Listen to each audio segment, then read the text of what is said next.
Yeah, whenever you're ready. We're good. We're Hello. we're there. We're here, Oh, I that was think. sudden and abrupt. Sorry, I guess the Yeah. transition didn't go. Yeah, you Yeah, just that was like weird. you just dropped us right in the I was tavern. like, Hey, what's up, We just everybody? we got yeeted right into this joint. I was like, you said you're good? You're good? Let's go. Like a sudden port in Cyrodiil. That's right. You have arrived. It's like currently on PlayStation when I go to use my Westfield port and I can't tell if anything's happening because my character doesn't move and there's no animation that plays, but then all of a sudden I'm in a load screen. Awesome. Ports Well, are never welcome, sudden everybody. when you're in Cyrodiil. It's true. It's true. Guess what? We are 8 years old. We're so old. I turned 8. Well, not me. Us. Did you turn 8? Well, a long time ago. How many are you? How many are you? Are you this many? What? I'm That many? I'm 39. Yeah, she's 4. She's 5 of those. Oh, Yeah, oh my. I am. 1/5 of her life has been with the Loreseekers. Whoa. Okay, but when you put it, but when you put it that way, it gets a little bit crazy. 20% of your life is the 20% lore. of my life has been spent lore seeking. That's crazy. Doesn't that make you feel good? Actually, it does. It does make me feel good because I love our family and I wouldn't know you all or like so many people that I love hanging out with and have met in real life without this. So I do love it a lot. Yeah. Disciples of Mora. Maybe that's going a little. That's getting a little far. Well, I mean, yeah. one of us does enjoy the tentacles, but We're disciples of Stendar. there you go. And Arkay. And Arkay. Yeah. Arkay. Oh, gosh. Ladies and gentlemen, They're this totally stream is sold out. sponsored by Arkay-Mart, where you get all your tonics and all your things. All your All your things. needs for Elder Scrolls. All your things for Elder Scrolls. Oh Your my gosh. things. I can't believe we're 8. I guess we'll talk about being 8 in a little bit, though, huh? Should we talk about being 8 Yeah. now, or should we talk about it after we tell people what we've been up to? Now, yeah, let's talk about who we are and why we're here and Oh, how yeah. we got here. Let's remember to introduce ourselves. Right? We did it. We're gonna do it at the beginning of a Everyone joining stream. us in the tavern. Welcome to the Loreseekers ESO podcast. This is Minwee Pro. I'm joined with my 2 besties, Toasted Peanut and Gone Crazy Back Soon. We bring to you an attempt to seek for lore, try to bring you something a little educational and a whole lot of tomfoolery. No, tomfoolery. Tomfoolery. Tomfoolery. See what I did there? For those of you who have not been in the Infinite Archive, or for those, for one of our guests, the Unending Archive. The unending archive. Peanut. That's part of our history. Wait, what was it called before Infinite Archive? Unending. No. No. That It had was another Peanut's name for it. It was my Oh, name was Unending Archive. The Draylin says the very long archive. The extreme, Yes. the extremely Endless- long endless archive? endless archive, Endless unending, Archive. I believe that's I don't even Archive? remember. No, it was something else that Yeah. was another. It was copywritten or something by another game. Gosh, I feel like a bad creator for Okay. not remembering. It's fine. Yeah, it's it was I'm gonna have known to go as the sit down. Endless. the endless archive. I'm gonna have to go sit down in the. Yep. Wow, geez. Okay. And- It's just been that long. It's been so endless. We've forgotten. You know what it was? I blame Athelia. That's why I She's the forgot. reason for it existing, Well, probably. that's why I forgot. That's the point. It was Well, we'll endless. fill you in on a little Archive. news. Mhm. It was endless. I just had to Google it. Me and Crazy achieved something finally yesterday, so we can cover that in a little Oh? while as well. Yeah. Been like 84 years being in there to get this one thing done, and it just took the right coordination. But Yeah. So me being Minwee Pro, just wanted to let you know what I've been up to. tried to write something, working on writing something. Not a whole lot of time to write something, but it's on my to-do list. So patience is a virtue. Please stand by for over the next year or so. It's going to take me to write this thing. It's going to be called The Game of Thorns. And it is going to be kind of like an old radio. My goal is to make it like an old radio play where it's kind of soap opera-y with all of the actual lore history of the Tharn family and making up some of the interactions and some of the history and interjecting it with actual lore, tidbits to try to make up an ongoing saga that surrounds this imperial family. So, first half of February, I went down to Florida where it was equally cold. But Yeah. I got to visit with Crazy Bacon. So that was good. Then lately I've been trying to get a grasp on how our new game systems are going to work because we've got a whole slew of new stuff coming up next Wednesday. And it's going to be quite a shift for the better, I think. It's just going to, like all things in this game, it's going to take a little getting used to. But I think it's going to simplify a lot of things and provide less anxiety on, trying to keep up with stuff. And then because along with that, in April, I'm looking forward to the Thieves Guild, Dark Brotherhood, and Sheogorth content that'll be coming up. So that's where my mind has been these last few weeks. Well, actually months, as it's been on PTS for a while. But Peanut, how are you? What are you up to? Oh, well, when I'm not working, I'm sleeping, and when I'm not sleeping, I'm gaming, and when I'm not gaming, I'm working, and a little bit of chilling in between there, and that's basically all I've been doing lately. Honestly, it's actually been a really rather slow winter. Uh, not any snow this year, so that's been good, but also sad at the same time because I enjoy the work that comes with snow. It's fun. I've also been doing a little bit of writing as well, but I'm not going to reveal anything about it because I like to be sneaky like that.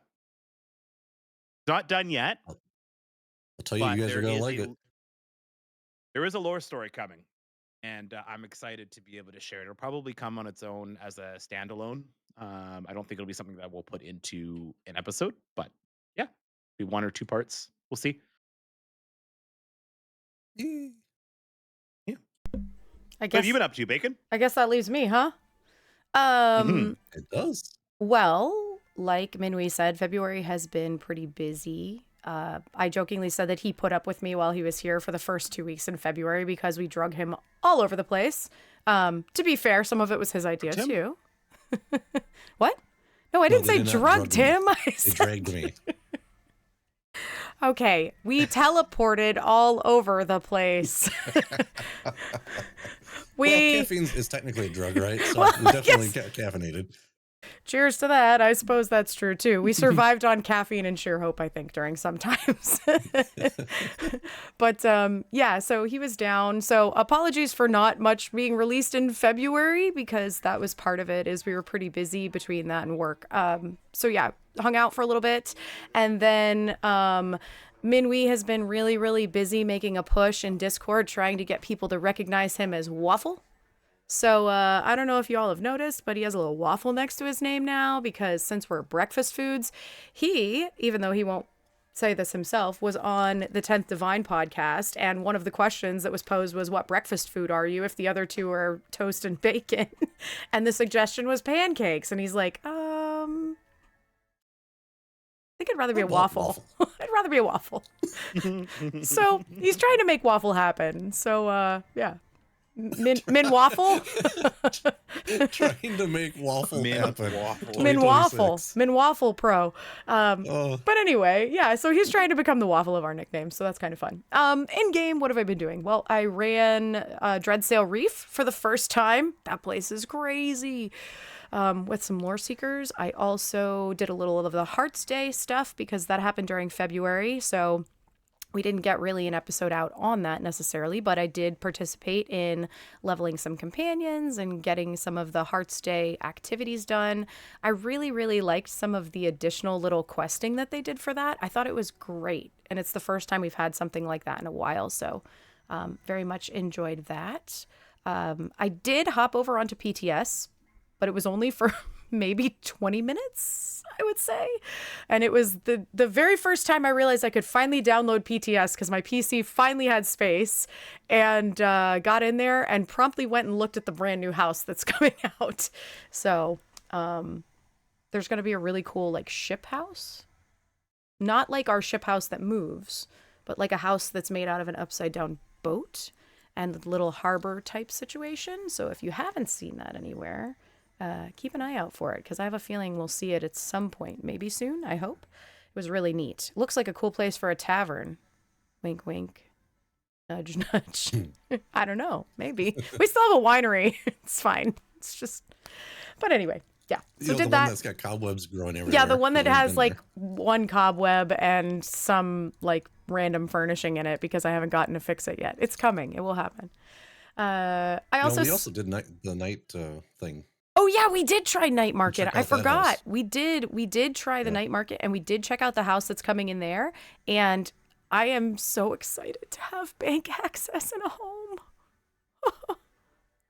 Well, Guild Bank access. Guild bank access. That's what I mean. Yes, guild bank access in a home. It's so exciting. So, again, more stuff that's coming that's really, really exciting with night market. But other than that, it was just, we turned 8. So I was working on a ton of anniversary stuff, and have been sort of pondering lore story things. It's really funny because you both have been writing, and the person who normally writes for the show has not written, but it's because I've been doing some thinking as well, because I do have to add in a few characters from our Extra Life donations. So there's stuff that I've got to make sure gets sort of set in the proper places in our lore story. And then like I said, I released a whole bunch of anniversary wallpapers and specialty stuff for the guild. So if you are in the guild and you have not seen it, go over to our Discord and look, there's an anniversary channel, and it has some specialty themed wallpapers that were done from screenshots. Some of them were requests from Loreseekers for locations. Others were just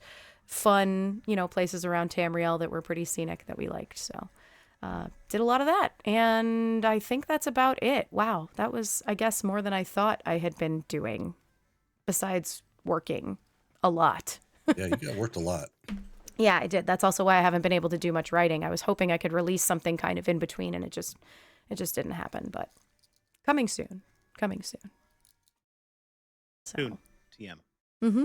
Yep, exactly. Yeah, right. Soon, TM. Oh, and I got glasses. So these are permanent, I guess, now. I don't know that makes a difference, but just for funsies, since we were talking You've about healed your age. eyes. Haven't you always worn glasses? No, Not prescription. not prescription. Yeah, blue Or you blockers. just wear fake glasses just because? Yeah, I wore blue Blue light blue light blockers if we were doing like long streams, but these are like, these live here now. As I encroach upon level 40, these currently live here. Yeah, right. So anyway, but yeah. Not a contact person. I know. They said it would probably be better to just get used to it with glasses right now at this point, because it's mostly for astigmatism, not for like needing to like focus Distance. on stuff or distance or anything. So yeah. Okay. Well, you don't want to poke your eyes every single morning? No. No, she No? just wants to fix the starry-eyed surprise. Yeah, that's right. That's fair. That's fair. Oh gosh. Somehow I worked a Paul Oakenfold reference in. Yes, I'm you very happy did. with I'm myself. proud of you. Well done. Well done. That was good. That was good. Speaking of our age, wow, we turned 8. Oh, we did. We did. It feels good to 8 be going another on year 20. older. Honestly, yes. Doesn't it feel like we've matured less? How are we getting older and more We mature immature less at the with same age. time? We Get do. better with age. We've invented more shenanigans. Cheese for everyone. Yeah. Oh gosh. I was thinking about this, and I was kind of thinking like the whole I know we have in our notes, how did we survive? I don't know, how did we survive? Who wants to broach that question first? I think we I think survived. it was more Um, rhetorical. I know, but in my brain, how did we survive? Because we have a great community, truly. I mean, I, this community wouldn't be as old as it is and would not have survived as long as it has if we didn't have amazing people with us, not only supporting us, but the guild and just being good humans. Good humans. Just good humans. And I'm so thankful to know all of you. And that goes for the people listening too, because thank you for being here and spending your time with us as we've been here throughout all these years and throughout all the different iterations of the lore seekers that have come and gone. And yeah, I guess I was just feeling a little mushy there for a minute, It's a little sentimental. A little sentimental. All right. mushy You're allowed. gushy. Mushy gushy. Mushy gushy. Ooh. Mushy gushy. Yeah. Ugh. No, I will. I would. I'd second that.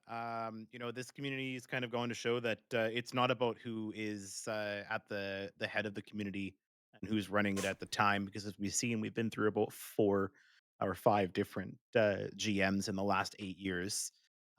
But this community has still been strong. So the community is really strong and remains that way because of the members that are a part of it and the members that are joining and coming and contributing their time and their energy over the last 8 years. So no matter who's at the forefront of it, it's the community as a whole that makes this community last as long. And honestly, a lot of communities don't really make it past that 5 year mark, right? It's just people's interests change and whatnot. But this community has just consistently been one that keeps going, Mm. which is awesome. And that's even with changes happening within the community. I mean, I would truly call it a family in terms Yep. of that because, it's kind of like when everybody starts in the same plane and then you're all in the same sort of gaming space and everybody's achieving the same things and stuff like that. You kind of all move at the same speed, but then there comes a point when people have achieved those things. And then do they hang around? Do they not hang around? And I say that I think we're pretty blessed that a lot of our people still hang around, and maybe they're not doing some of the content that the newer people who come in want to do, but they're still usually there to help and are still willing to, be there and help guide or make armor or talk about builds or answer a lore question or a platform question or a logistical question. And I think that's really, really awesome that people are good with being kind and imparting knowledge when needed, but also just helping people learn to love something that they have learned to love so much in the past, or even if they're maybe not in it all the time now. I just think that that's great. So, yeah. Mm-hmm. Do we pay homage to our previous leaders? Jibs and Cash, of course. They started All of them, everything. really. Well, all of them, really. Yeah. Yeah, for Jibs, sure. Cash, Dade, Aaron. Mm-hmm. Aaron. And then these two knuckleheads. Yeah. 3. And bacon. Technically, you too. You count. Yep. Well, yeah. I'm staying out. I'm staying out of the gold lettering for a while. Yeah. But yeah, I'm the bullet point under the letterhead. that's okay. You keep the two. You keep the two knuckleheads in line. That's true. This is true. This is very, very true. Matt's the person behind the scenes that's going like, "Stop that," What do you think you're doing? or like, "Who did this in Discord?" And then we're both like, Oh, for goodness sake, you two. "Exactly." It was her. It was all her. Actually, sorry. Exactly. It would be- Exactly. Oh yeah, you're pointing. I'm like this. Oh, But yes, so and I know we have more shout outs and stuff that we're gonna do later probably too, because I saw those in the notes. But right. yeah, so But I definitely have a serious thank you to the entire community and the leadership that has prefaced us getting to this point, because Mhm. this game has a lot of material to it. It's fun to play, but it just has that side quest of just constant family action of like, give us a safe space to vent and deal with crap in Mhm. life. Yep. Sometimes we just need it. And then when we can blend that with some lore and make jokes from, the Elder Scrolls universe, so all the better. for sure. Okay, I have one more question for you before we move on. Give me, it can be one, it can be more than one. What are some of your favorite things that have happened over the last 8 years? It could be in guild, could be in game, Could be anything. Favorite moments. I don't know if I should say it on. Well, I mean, it was in text. It was never said out loud. But Was you it? remember the Was Brooks it comment Brooks? about the Sphinx cat? Yes. So Our dear Cash sweet, loves his our Sphinx cats. our dear sweet fallen captain. May he rest in peace. And our fallen comrade Brooks referred to a Sphinx cat as a scrotum with eyeballs, and I don't think I have ever laughed as hard since. I could Cover not your ears, focus. My children. eyes were. Oh my So gosh. that has always stood out. Amazing. Sweet Brooks. I love him. Oh, one of my favorite moments. Mm-hmm. Yeah, it doesn't even have to be one. I mean, if you've got a couple, go for it. But I just, things that are like, yeah, when I think of Lore Seekers, I think of those moments. And not even necessarily like the show, of course. I mean, like us as a family, as a whole. Yeah. Honestly, that would probably just the amount of times that I've sat until like 1 o'clock, 2 o'clock in the morning, voice channels with Yeah. other lore seekers and just having the time of my life, just laughing endlessly and hysterically, whether it would have been like after tipsy trials or after just even an overland running for World Boss Wednesday. That would probably be favorite things. I don't think I've ever been in a game or in a community where I've been able to sit in a chat for that long, just chatting. So 1:30 in the morning, you're asking Draylon why he's still awake. yes, He's like, I'm getting up from work. Latest tattoo. I'm getting up for work. Yeah. Well, I was gonna say, learning about the world with Rose is always a good time. I love Oh my goodness. I love Rose the lore Mackey. books that could be written. Dre, how dare you? yes. In the chat. How dare We're not you? judging you, sir. We're not just judging making you. an observation. I just love that you're I'm always judging. there. I'm judging. Okay, Peanut. Reasonable time. Yeah, for a night shift worker. Oh gosh. Bless you for being around. Mm-hmm. Yeah, for sure. Go ahead. And I don't mean to exclude the rest of, we've got vast communities that platform presence where they show up at their given times and just shoot the crap with people. And I love listening in on that and seeing the rapport that gets built and the inside jokes that go flying around. Like during hide and seek with Jimmy, you get the usual 5 to 8 people that are in there and they're always cracking jokes about whatever because somebody's always prone to be doing this in the game and it shows and whatever. I just love that so much. I do too. I love it when you get to know people well enough that like things can go unsaid or you have like repeating jokes or things that just kind of like follow you, throughout all your time. And it doesn't even matter. It doesn't even have to be like in the same place. Sometimes it's if you ever meet them in real life or it's, 5 years from now or whatever, you remember something that was said. Like the Brooks thing. I had completely forgotten about that for a long time. And then you brought that up one time, Matt, and I could not stop laughing because I could hear him saying it. It was just like it was burned in my brain of, Brooks saying that. And Cash's response, just yes. Like head in hands and can't believe he just like, heard I what can't he believe heard. he just heard what I just heard. Yeah. Just so good. So good. I have a couple moments and a few of them are probably a little sappy, but one of them was long before, well, I guess it wasn't too long before. I was probably an officer at the time already on PlayStation. I don't exactly remember, but I remember watching Jibs running Maelstrom on a stream over and over and over and over again. And he had done it for a couple streams. And I remember telling him, I was like, I swear if you clear this when I'm not watching you, I'm going to be super upset because I was also moderating the stream for him. And I just remember that time that he was so close and he's like, okay, I've already been streaming for like a few hours. Like it was the one last pull situation, right? Like it was I'm going to do it this time or I'm done. And Thunderstruck. Exactly. Hearing him turn on Thunderstruck. And that like became a thing from then on out. Before Twitch had had the problems of us worrying about, you know, music stuff and whatever. But he threw Thunderstruck on, and I just watched that man burn through Maelstrom, and the look on his face when he completed it that first time was just like the most momentous, like joyous, holy crap, I did it. Like, I will never forget that stream, and the whole stream just like erupting, like the chat just you did it, you did it, you did it, and just watching everybody go through that. It was just, yes, that song is a buff to all activity. I will agree with you in chat there, but just that was so cool.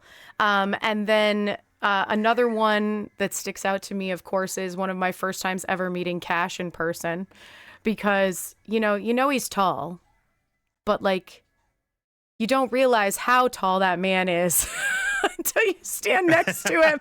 And I was just like, hey, friend. Like, it was a whole other weather system. Yeah. Is the air thinner up there, man? Like, it was so fun to actually meet him in person. And I have a picture of the two of us. I think I posted it in one of the chats, and it's like the height difference is like super extreme. It's like a little over a foot. So, just really fun times with the two of them, for sure. But other than that, I think some of my favorite memories have been kind of similar to you guys, like stuff that's come up in chat, but also I just really love when we do our multi-platform things and we can get them like fully organized, like the stuff that we do during Extra Life, or I will never forget like that first dragon hunt that we did. That was the multi-platform dragon hunt where we gave everybody an hour to kill as many dragons as possible, and EU had to go first, obviously, because of the time change, and they went and they just completely annihilated like a crazy amount of dragons. And then I remember, you know, the PlayStation team that was the tiny but mighty, because then we switched over and I streamed on PlayStation, and I ran. It was anyone's game.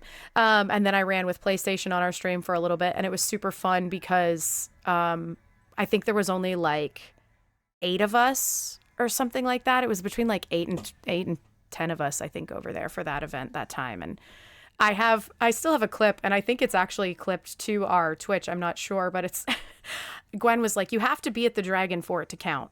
And I'm like, okay. And we were like getting down to the wire, and I just shot myself off the side of a cliff. Eating bacon. I just yeeted myself off the side of the cliff, and I hit like a pillar on the way down, and then like bounced, and I ended up on top of the dragon. I felt that much health. with like a very small amount of health, and I think I said something like, "Yeah, watch this" or something like that as I like went off, and I just remember laughing so hard because I promptly died shortly after, and it was so funny. But you left that way trying like Leroy Jenkins. I did. You found out that you were a postcard to your own death. I did.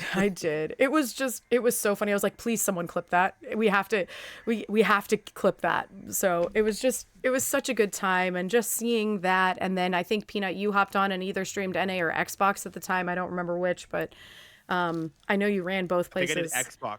Yeah. It was terrible because I had like a level 3 character when I did it too.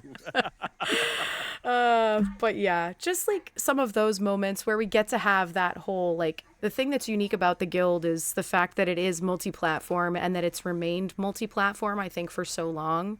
Like, you know, getting to have those moments where all the platforms come together and it's just family-like, and we just get to have fun, and, you know, someone drags you through a trial, or someone drags you through a big multi-platform event, or you do a naked run of something. Like, those are just such great moments that I think ESO really lends itself to, and you know, I love it. So I think so. Those are probably some of my sappy stories. I could sit here and talk about the guild for another 8 years, literally, because there's so many great people in it. And, you know, I am one of the people that's been very blessed because with my job and where I live, a lot of people come to visit. So I have met a large amount of lore family. So yeah, other than that, probably the last one that I would mention is being in Vegas and meeting the devs and like meeting all of those people. That was such a cool experience. The And last NA meetup. yeah. And then having that oh poo moment when I realized I was wearing my shirt and people were like approaching me and are like, oh, hey, I know who you are. And I'm like, huh? What? What shirt? Like, Wait, unknown? Yeah, I was wearing our Loreseekers community shirt and I'm like, oh, hi, I'm so-and-so. And they're like, yeah, I know. And I'm like this. What? So it was just a good time. Yeah. But that was a real, oh, you know what moment for me when I realized like, okay, yeah, I know our name bears weight, but like it really does bear a little weight, which is something to be pretty something to be proud of. So, oh, there it is. The clip is in chat. Yep, I Nice. found it. Yes, that's what it is. Fine then, take that. Spineless cowering cheesecake Ralpher. What a great name. I love Twitch's Twitch clips links. Names are there's something else. I'm getting misty. I'm I getting think misty. really did hit the nail on the head where it's, yeah, we're just 3 people, 2 people, 1 person at times. It's just sitting behind a camera talking about, the community and the game and stuff like that. But there are, like, people do know the name who we are. And I think sometimes it's hard to realize that that we are known in that way. And that's actually probably one of the cool parts is when you finally remember, oh yeah, actually, like, people do know who we are, and maybe they're putting a face to the name because maybe they've never seen the stream, or they're actually putting a full on bacon in a costume to a at a conference or something like that. So Well, now you've made me have to step up my game, and if there ever is another meetup, I'm gonna have to wear the bacon costume. you're gonna have the bacon Oh costume. yes. Oh, you know what? I mean, GCX is in July. The bacon could make an appearance. The shivering bacon. Shivering bacon. July wearing that thing, even indoors. Oh my goodness. I'll be fine. That is one Come sweaty on. bacon. You know my job. I'll be okay. I'll survive. That's true. I'll survive. Is it washable? Yes, it's washable. It's been washed twice I was gonna at say, minimum. all things considering, that thing's probably like a Yeah, t-shirt. you don't sit for Compared to you don't sit for 13 hours in a stream Yeah. 1 year and like 10 another year in that thing without washing it. You wash it. Just a sponge. Anyway, just soaking up all that bacon juice. Oh, don't goodness. say it like that. Yuck. Oh gosh. Well, now that we've bored the people to death. No, I'm just kidding. Yeah. Is anybody still here? Let's talk about what they came here for. Yeah, so before we get to that real quick, for any of our listeners who have favorite moments, please let us know. Oh, yes. Email us. Mm-hmm. Send out some socials and tag us. Mm-hmm. We want to hear what your stories are so we can document them. Yeah. Loreseekercast@gmail.com. That's the original, speaking of nostalgia, that's the original email from like the starting of the podcast ever with the boys. So 8 years old. yeah. Loreseekercast@gmail.com. Hit us up. Let us know some of your favorite memories. Or throw them in the anniversary channel. Like we said, if you're in the Discord, come on over, throw those in our anniversary channel. And, with your permission, we'll share some of them and stuff. So, Yeah, absolutely. Good 100%. stuff. It's the time On the to note talk of some ESO. Ooh. bacon costumes and peanut costumes before we move on. Do we need to get Matt a waffle costume? Oh no. Yes. One's in chat for the waffle costume. No. Yeah, one's in chat, please, for waffle costume. I can't believe that just came out of my mouth. Ugh. There's a What's up, waffle chat? bucket hat. I could rock the waffle bucket hat. No, it's No, full body, you have to full do body a full. I'm sorry, full waffle or bust, bro. Extra Life's Waffle. Extra Life is coming for you, dude. One waffle is not enough. Matt's We need a stack Matt's of like, I know I've been available the last few years, but I think I'm just gonna not be available for Extra Life this time. Oh my goodness. Oh yeah, Dre has a great idea. You can wear the waffle bucket hat on top of the waffle costume. I It's, could. it's a double whammy. The double waffle. That's a double stack. Waffle double stack. Oh Waffle gosh. double stack. All right. Double stacked Well, waffle. check that out real quick and see what you think. Oh boy. Everybody. Yes. Yep. That's the one. Oh Winner, boy. winner, chicken. Winner, winner, waffle dinner. 4B says, hell yeah. I'll see if I can dig out one that's more apt for my size. Oof. For your I need to glorious take a figure. I need to take a lean back here. I gotta Well, take a break. I'm laughing too I will hard. definitely I will take Dre's advice though. I will get the bucket head as well and do both. Yes. And my face We're will gonna be top pinned in waffle. I can't believe I just agreed to it. Maybe I'll save that for extra life. Yeah. I'll just break it out when we're doing that later in the year. Yeah. Awesome. Awesome. Goodness. You picked it. You could have been a pancake. You could have been any other breakfast food, and you chose a waffle. So you Yep. did this to yourself. You could have been toast. It's better than eggs. I do not want to don an egg costume. So Oh, that would have been fun. unless it was a big No. skillet, like a skillet, but those usually have Min bacon Wheat on Pro them in a too. skillet costume. I was like a Not bad. skillet or a toaster or a microwave or Griddle. a griddle. Oh yeah, right. Just All right. a giant spoon. There's so man. many things. Oh, Okay, well, okay. all Let's right, rein it in. moving Rein on. it in, Get boys. going. Rein it in. Talk Rein about it in. what's coming in. Rein it What in. is coming in this game next week? Oh my All gosh. sorts of changes coming. Yeah. Next Wednesday, both or all platforms get the update now. We are synchronized, people. That's right. They no synchronized more- the update schedule. No more Windows and Mac beta testers. Bake It and is dance. full on. Bake Everybody and gets dance. the issues. The only I bad mean, thing the benefits. The only bad thing about this for me is as a multi-platformer, this makes it really hard. Because before I could like do some of the stuff on PC and I'd be like, oh, I get good at it. Yeah, And then when it came on PlayStation, I was like, done. But now Oh, I you have to be shine. like, I'm a now I'm pro. gonna be like, what do I do? It's gonna be rough now. It's Oh, gonna be rough. man. Yeah. Well, let's talk about the real easy ones that seem to be plaguing people's. Now, I say this as it's meant, not as a dig, but the ignorance of the community is shining right now, where they don't understand login rewards, tickets, endeavors, and the way it changes. Not that you're not going to be losing out on cool stuff. You're just not going to get the little tiny ticky tack stuff where you have to manage it day by day by day. Now it's going to be, here's a big lump of reward for doing something that you'll probably enjoy doing anyway. Mm-hmm. That's the summation of it. We do have it broken out here into different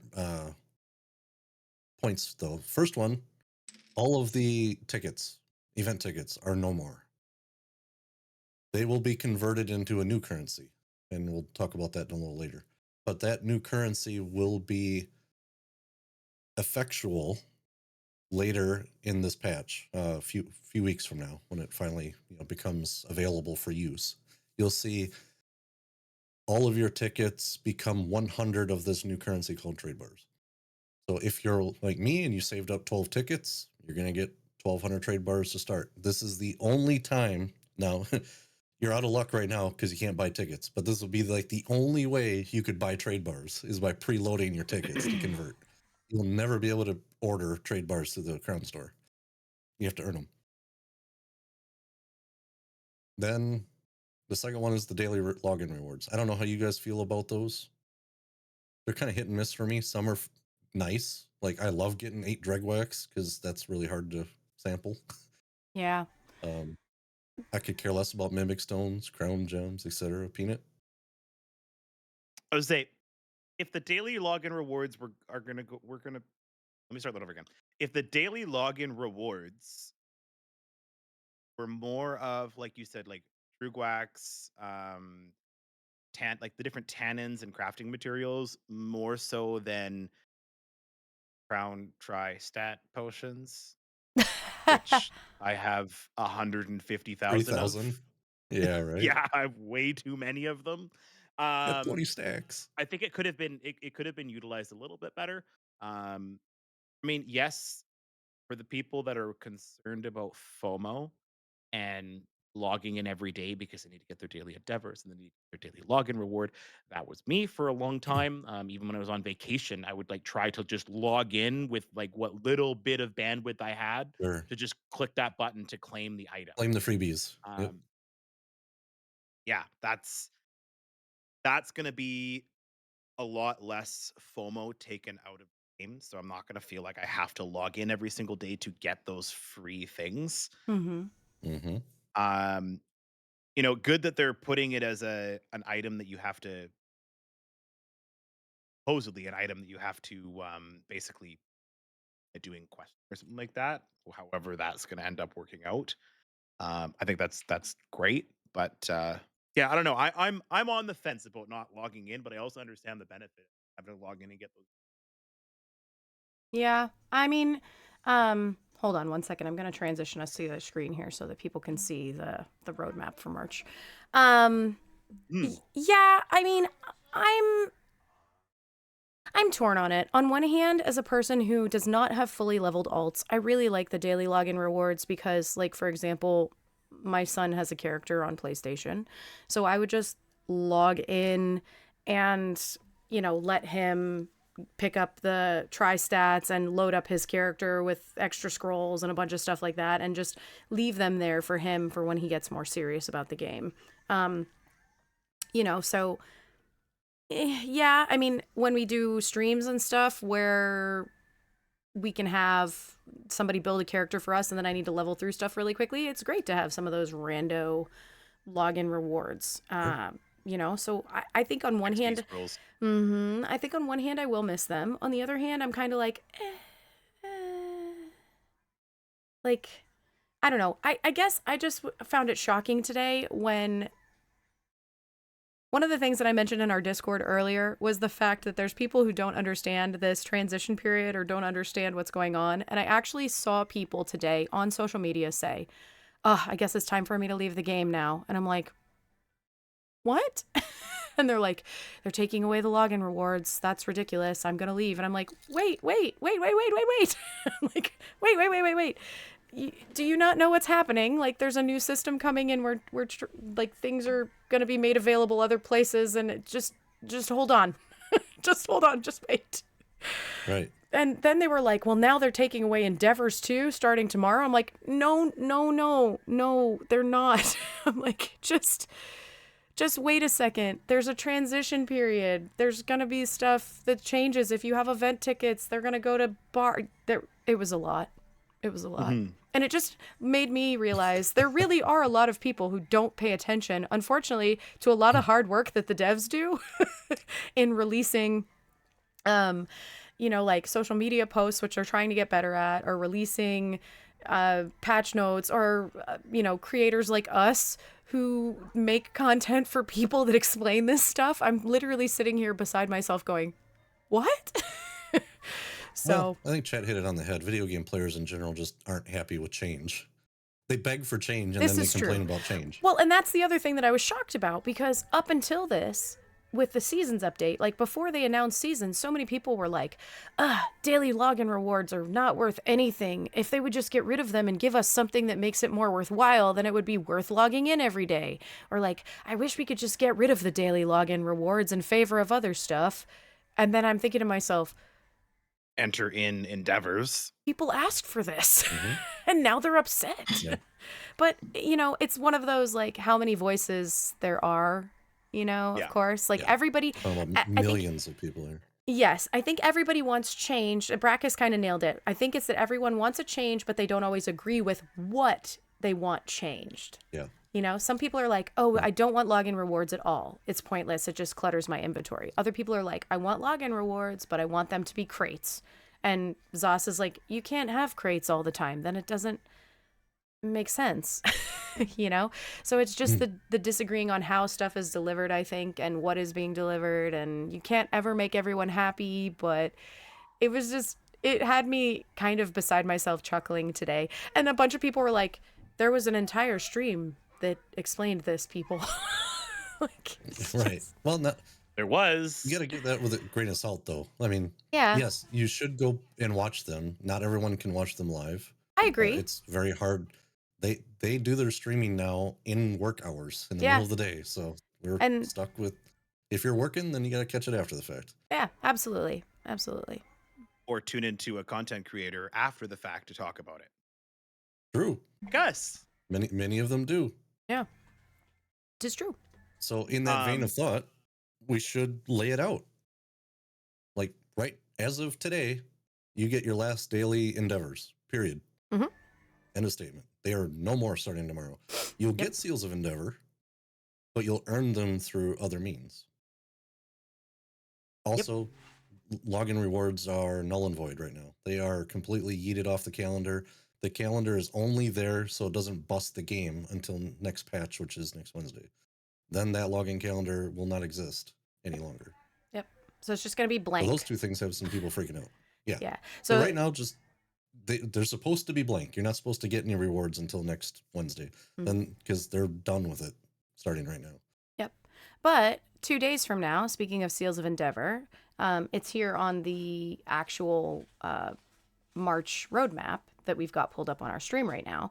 They're March 3rd through April 1st, in sort of that gap period that there's not going to have the Daily Endeavors piece, they're doing a Golden Pursuit to try and make up for the Seals of Endeavor so that people can not lose out on that system in the meantime while they're waiting between the patches, right? As they're moving towards the Season 0 piece, they want to make sure that that allows people to still be able to get those Seals of Endeavor and things, because that stuff is all integrating into the Tome, Gold Coast Bazaar, that whole new piece that's coming out on what, April 2nd, I believe, I think is when it is. Is that right?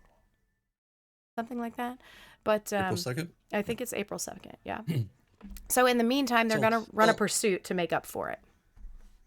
Kind of. March 25th.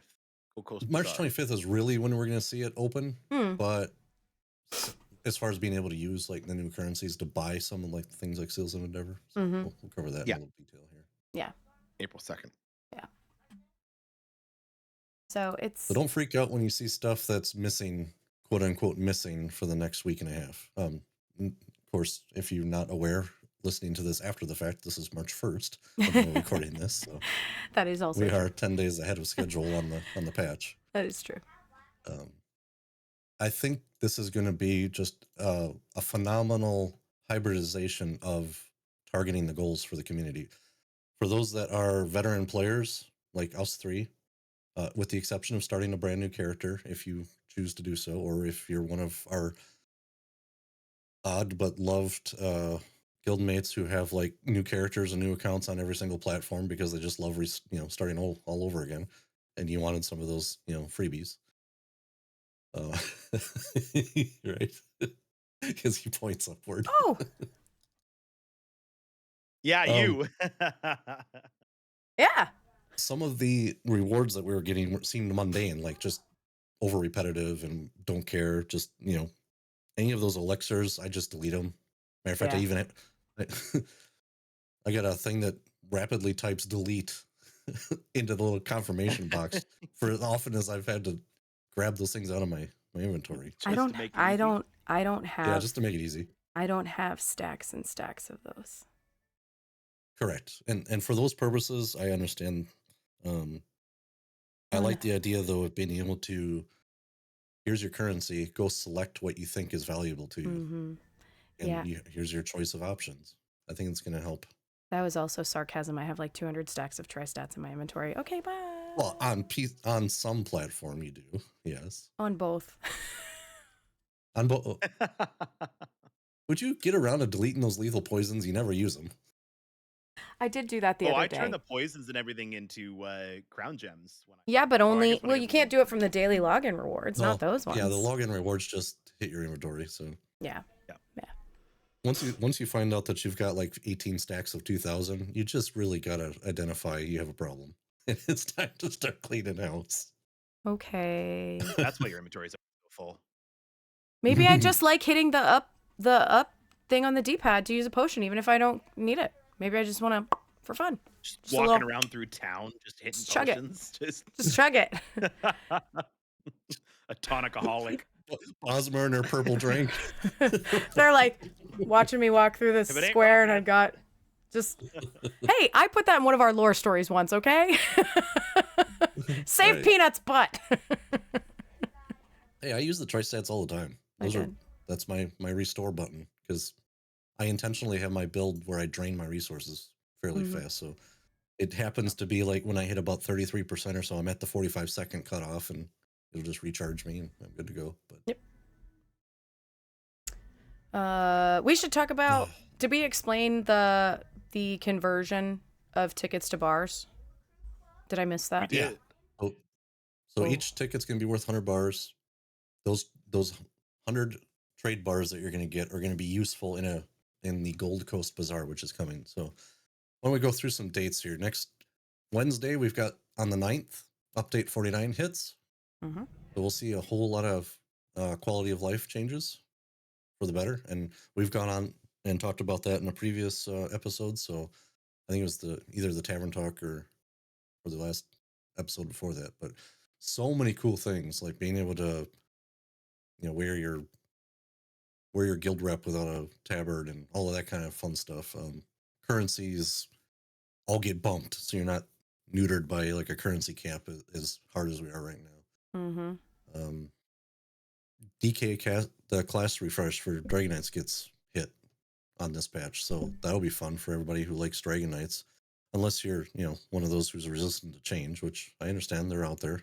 I got to learn some new things, but the community, I'll give us some credit. I mean, they've been really working hard with people and their feedback about Dragon Knights. Now, Yeah. they see probably thousands upon thousands of representation, as opposed to like the 3 vocal people that might be in a forum complaining. So just remember that the balance that they're trying to achieve is for the vast majority of players and how they operate. So Yeah, you may see some things you don't agree with. the last stream that they did, I thought was a great explanation of some of the DK changes that they had been working on and that they had been gathering stuff on. I listened to it a little bit more this morning because I didn't get to watch the whole thing, but just some of the stuff that I heard them talking about, as someone who doesn't even play a DK, I'm like, maybe I should make a DK, because it sounds interesting to me. Like DKs have always been about dots, right? But just some of the ways that they've kind of backtracked on a few things.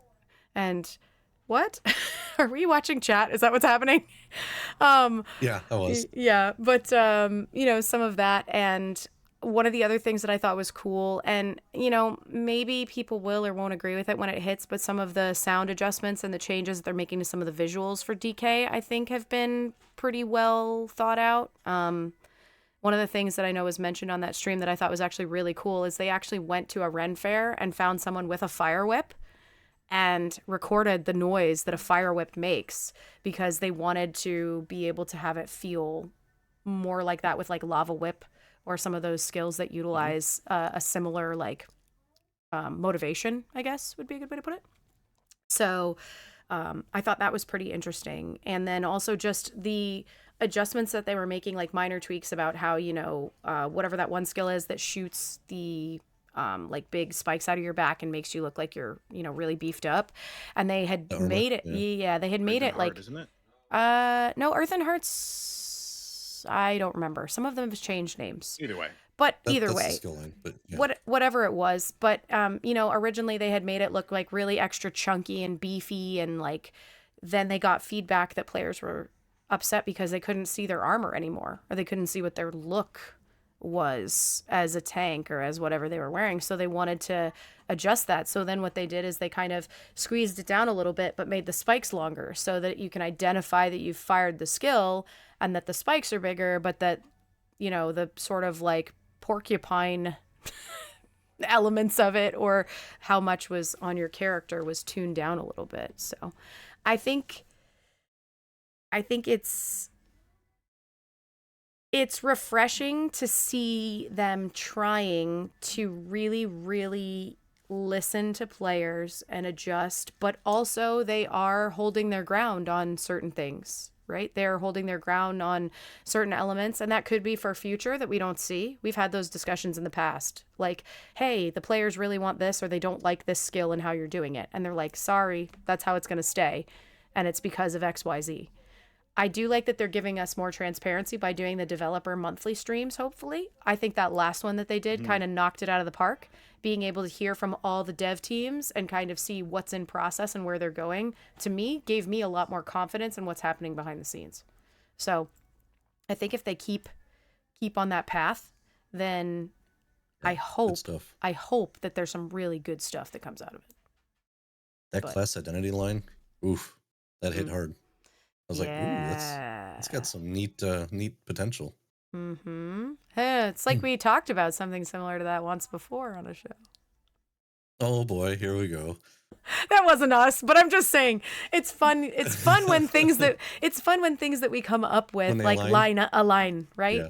That's my thing, because it lets me know that like for we've been playing the game for 10 years or something. Yeah, but also it lets us know that like as creators, we're on the right path, right? We're coming up with things that make sense to the community. Which is some validation. Yeah. Yep. Someone suggested in chat that I dress up as Learmill. Never, ever say that again. Fate needs you, Proxy. I support this. 100 bits. I can't do a comb over with that hair. You can get a wig. Yeah. I could be arranged. Yes. I could fake it, but no, I am never going to do that. So never say never. Oh, I can promise you never. So the next date that's important is March 25th. That is when the Gold Coast Bazaar will become available. That's where the trade bars. That's bizarre. How bizarre? How bizarre? How bizarre? The OMC reference? No, don't play it. No, I just sang it. He was worried we were going to get referenced for it. So basically, I don't know if I think the pursuit's going to allow you to earn some trade bars. I would guess. I know that they mentioned Seals of Endeavor for sure. Yeah, I don't know about trade bars. You're going to be able to rack up some trade bars because you'd want to rack up a balance before it opens. Otherwise, everybody'd be like, "Oh, I don't have anything." I'm just guessing. I have no idea what's coming in that pursuit as far as the bazaar. Does it not stay open? Like the inventory in the bazaar stays around for an extended period of time. It's kind of like the Crown Store in that sense, is it not? It's not something that's gonna like every week it's gonna cycle out. I think stuff. It's seasonal, and some stuff is permanent. Yeah, so I think they might actually. It is possible they may not actually out there for us to get trade bars in advance because they want us to. They want to have that drive when it comes out, and people see what's in there. They're going to log in and they're going to go and do the activities to earn currency. Yeah. Which would drive player interaction with the game versus giving them a bunch of free trade bars ahead of time when they don't know what they're getting. On that recent stream, they did show and demo the UI for it. We're not going to do that here on stream, but it was nice to finally like put an image to the things that were being described. So at the bottom, you've got your standard available to everybody options. You spend your bars on whatever you feel like. And then in the middle, there's a box for premium. And premium is a whole different thing. You either buy it or Plus members can use up like a free premium once in a while. I think it's maybe once a year or once every so many seasons or whatever. You get access to that premium content. So you can also re-roll some of the items that are in there. Saw that option. That was kind of neat.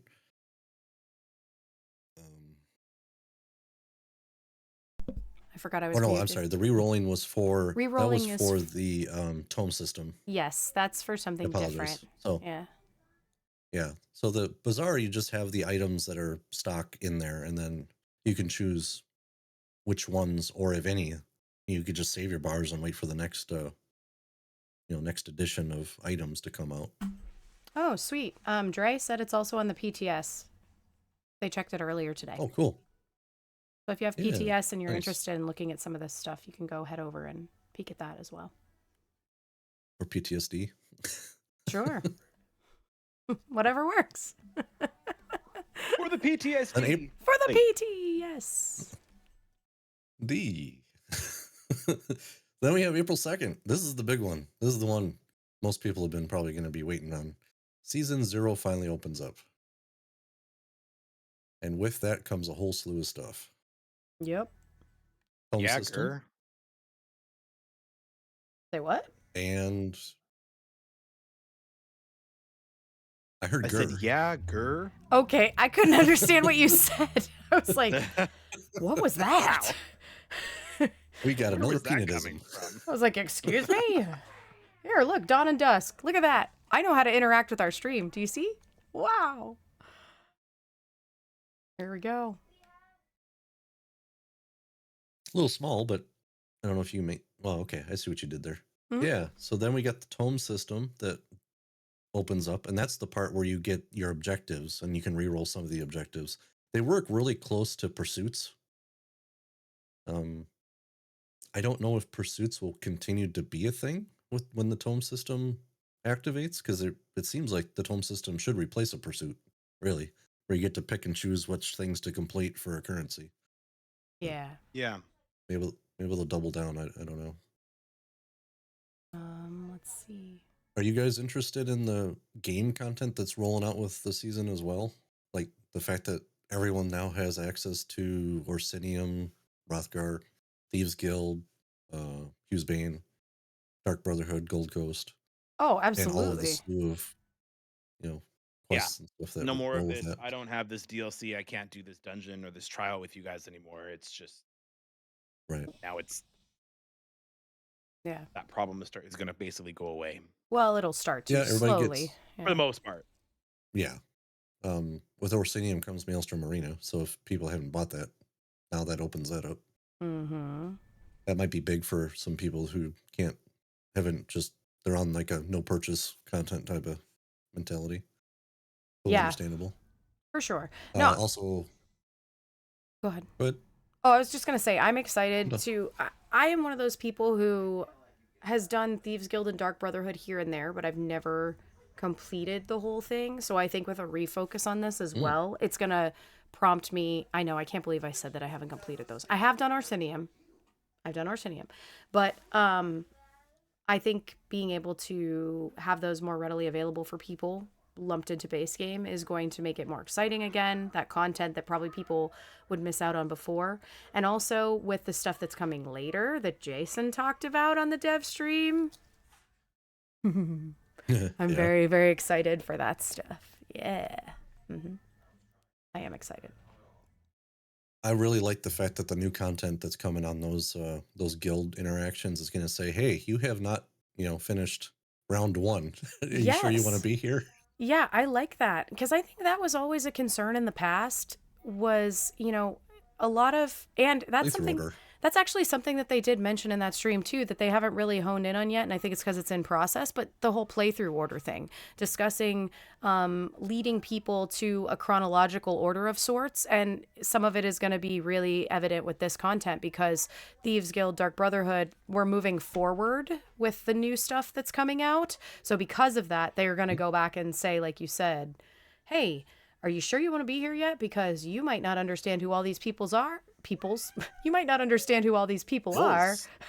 And you also might not understand exactly the storyline or why we've ended where we've ended. So maybe you should go play that other stuff first. And I appreciate that. And I'm glad that they're looking at sort of leading people chronologically as well with some of the way that they're changing the zone guide, because I think that will be very, very helpful for players who feel overwhelmed with the storyline or who play a storyline innocently and go, what do you mean? When they go back to somewhere else and there's like people alive or things like that they're uncertain of. So I think this will help a lot. And I'm excited to see it implemented kind of here first, Mm-hmm.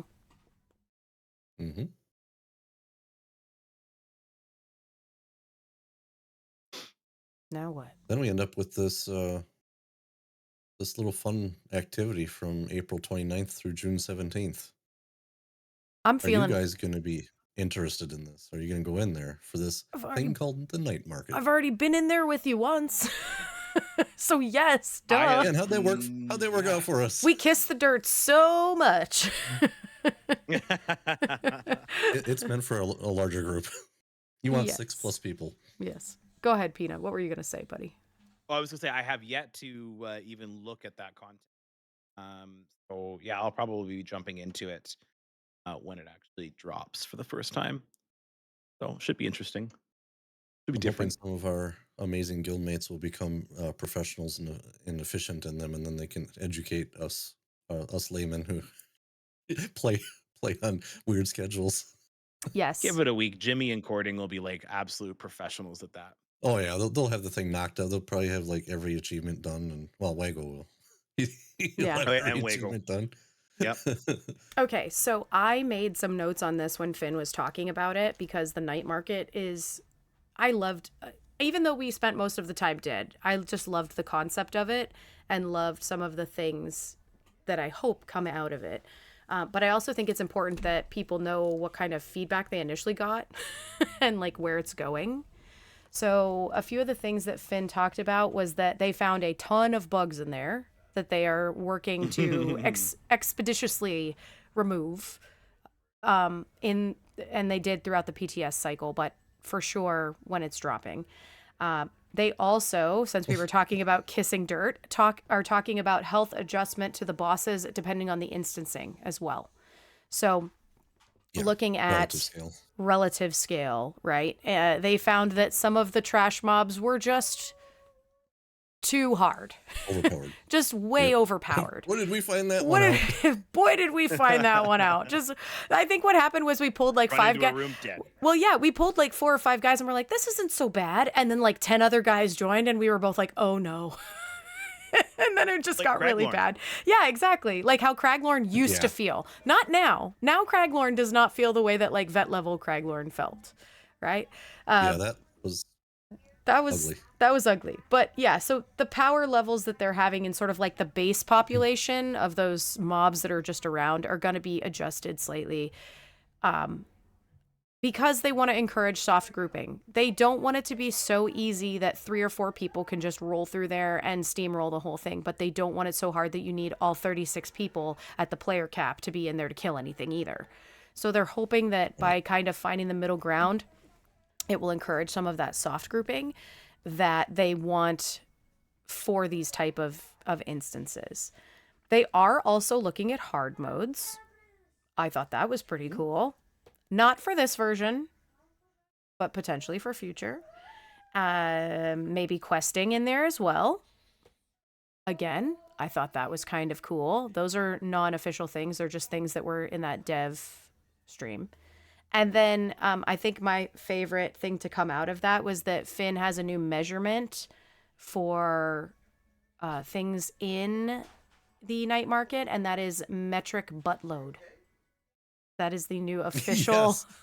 Not an imperial. That is the metric. yes. metric A metric buttload of damage. No, is- not mode. Not Load. not mode, load, metric butt load. Share yeah. the load. But load. Anyway, Yes. just some fun Cool. things about That's the Finn's unit of night market. measurement for quantity. Yes, Finn's love it. quantity of measurement is now a metric buttload when we're talking about the night market. It was fun though. I mean, we just went in there just to try to do like that one daily or Mhm. whatever that one achievement was, or quest thing was. Collect 50 of whatever. Yeah, so it we was just like- ran around in a circle. It was to get in. We were Right. trying to do it to get in. The trial wasn't open yet, but I think that's going to be what you have to pick up to get into the trial or whatever it is Probably. that's connected to it. So, yeah. Yeah. Oh goodness. And then- So The Q4 season 2, they're gonna bring the night market back. Mm-hmm. yeah, after they it said later in closes, the so we're year gonna get, like, a it'll reopen again. window. And I I think think that's it'll go over the new year. yeah, and I think that's I'm where just they're guessing. that's where they're looking at some of those things that I just talked about too, potentially being integrated in. We'll shape it. They'll shape it based on kind of how players adapt to it and what information they get out of this first round. And I'm very curious about the shift in the night market as well. And I guess we're just gonna have to wait for whatever PTS, pre-releases on that, because it almost sounded like the night market is set up with those outlier arena type stages, right? But Mhm. all of the content within them is going to flip, like the meaning or the relevancy Mhm. of those areas are going to change. So that's what Yeah. really has me intrigued. Yeah. Are we going to get like a Shivering Isles, themed one, or are we going to get a whatever, some kind of Oblivion, a specific plane like Cold Harbor type thing or whatever? So, That would be interesting. I didn't even think about that.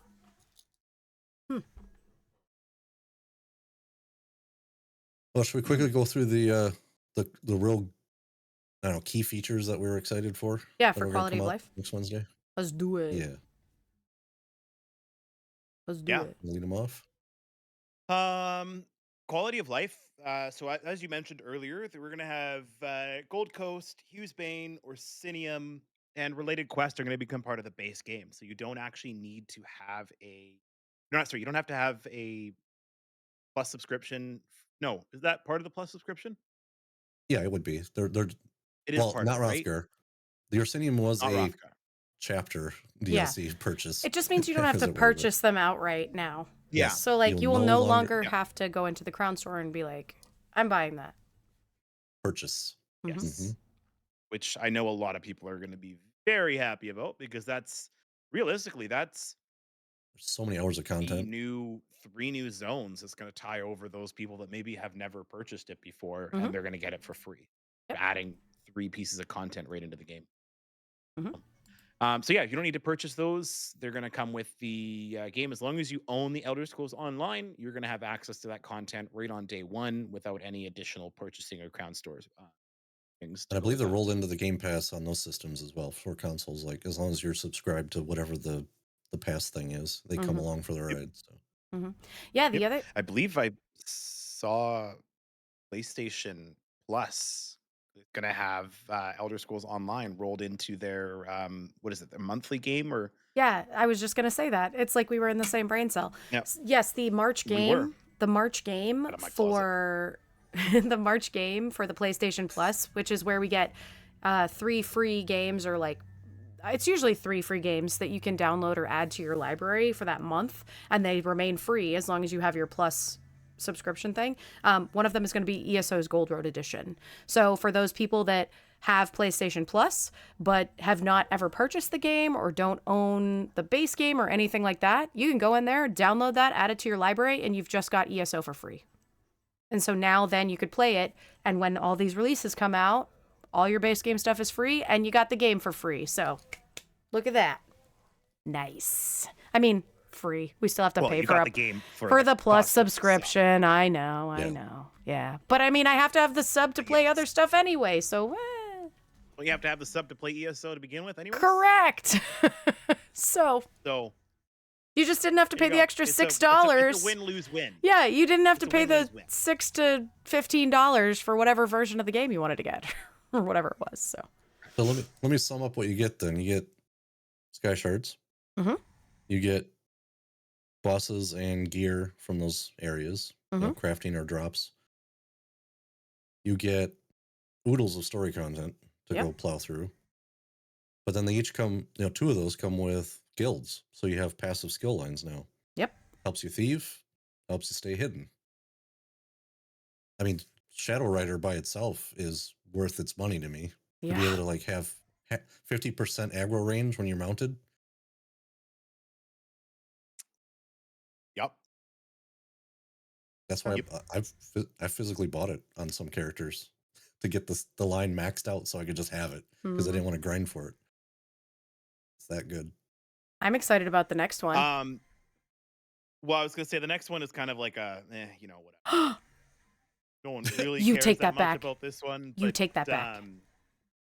I guess some people have been making a comment about how, in order to display your guild, you had to wear those silly little bed sheets over your armor, Yes, the flaps. the flaps, little No, flaps. don't reference them So as they flaps. decided to Do just go not in reference there. them as flaps. They basically went in there Your and they guild said, "No more flaps. flaps. Now you can just have your no more guild flaps. Now you can just have your guild name above your head and no guild No more flaps cult on your shirt." banners. No more Uh, Loreseeker cult yeah. banner. Doesn't have to show. You can You show it can if you now want. Yep, you can rep your guild without wearing a tabard, which I am actually really happy about because I personally am not a fan of the tabards. I don't like Yeah, me them. neither. They cover my beautiful armors and outfits that I put together with this giant ugly toga. So, Toga, I'm just toga, like toga. done with this. I'm done with that. Come on. Hey, we could have a Um, toga party. And we could say, everybody, you we have could. to wear your tabard. Yep. Oh, Only gosh. And then now if we could start an only I think you and I tabards. are on the Because- same we're Only on the same wavelength tabards. with this, you and me. Only tabards online. Can you imagine if somebody made a guild call? Wait, no, I'm not putting that in the universe. Someone will do it and they'll steal our Yeah, ID. don't put that earworm You've out already there. done it. You've already put it into Yeah. the universe. Someone But, you know, if just made that guild right They're now. like, right now. Yeah. If you really want to start your own Only Tabards guild and start off with a bang, you can now wear your tabard and hide your chest, hide your waist, hide your legs, hide your hands, hide your feet, hide your kids, hide your Your wife, hide your husbands, because everybody's going to be up in their tabards up in there. How Only many Tabards is coming to Tamriel. how many pop culture references can we make in one show? Oh Because my we're on our goodness. way to that right now. And then you can I back it love up, it. back it up, back it up, back it up. Yep. Exactly. Yes. So you can now hide every single aspect of your character's armor that is put on in your outfits, so that you can literally run around in your skivvies or your tabard and skivvies and just be the fakiest fake naked tank you've ever seen, but not actually. Sure. So yeah, that's a thing. You can do that. No, actually, I do really like that, and I think I had mentioned this in a previous episode before, where the game has a lot of really cool tattoos and objects that you could body markings that you can put onto the body, the piercings and all that kind of stuff. And for the longest time, you've never really been able to show them off. We had to kind of work around with a couple, like I think it was like only 2 or 3 outfit styles that actually Yeah. kind of really removed a Revealed. large portion of clothing so that you could Mhm. see the designs and all that. Now that you can hide that hide chest piece, I think is going to be an amazing one because you can have a whole back tattoo, and it could even work from an RP perspective because maybe your person is more of like a barbaric character, and the upper body portion of of their clothing or their attire is not really as doesn't work with that RP. So that is an option that you can now do. So they're giving you the option to really showcase stuff that's been in the game for a very long time, but we've never actually been able to see, which is something that always kind of griped me. I'm like, you put all this stuff in the game, but you never gave us the ability to show it off. Now we can show it off. So I think it's awesome. It's a long time coming, and I'm really, really excited about it. So what you're saying is for High Seas of Tamriel, you're going to have a shirtless pirate. Heck yes, I am. And you should go Actually, you can do buy that now. and you can go buy that one I think I have it on one of my characters. It's like got like like an octopus with tentacles, and then it's got like a ship's compass on your back. Came out during High Isle. You've seen my high elf. Oh yeah, that's true. My high elf doesn't have a top. That's I think true. he's got a little. It's like a little like it's a stomach wrap or whatever to kind of showcase Yeah, it. the sash and then But- yep. I used to Mhm. rock those too, those pirate scrubs, whatever they were Yeah. called. Yep. Those Yeah. are cool. Really neat. Yeah. So it just opened a whole new door for character Oh, creation. Fashion Scrolls just oh yeah. Fashion Scrolls just exploded. Mhm. It's going to be really cool. I'm excited to see. Yeah. We have as well skills. So yeah, Minwi. I want the over under from you guys on this. How long in months before we have underwear styles? Oh. I'm going with 8 because it's been asked on stream. When are we going to be able to change the default black, wraps that we've got? And I think it was Finn that chuckled. So I think it's going to come at some point. I'm saying Ooh. I'm going this year. I'm gonna go longer than a year purely for the slight outcry that came with the concept of hiding all of these items. There was a group of people that kind of were a little concerned, so I think they're gonna have Mm. to approach it a bit more Okay. carefully. So I think it'll be longer than a year. I think it might be something we may see next year if they do end up doing it, to make sure that they do it properly. Okay. I'm going with. I can't decide which holiday I want to go with. Santa Claus undies. Well, so Hearts Day then. That's where my brain is. Honestly, my brain is that they would do it like next Hearts Day as a joke.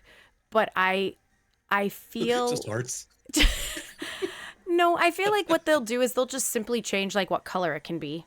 Like you could just pick a generic or make it dyeable. Like honestly, I think that would be I could see them Yeah. doing that. Does that count? I don't Will that know. count for my this year? I don't know. Part of me wants to Dyeable joke. underwear. Part of me jokingly wants to say Hearts Day, but I also kind of think that I wouldn't be surprised if I saw it at like New Life. Yeah.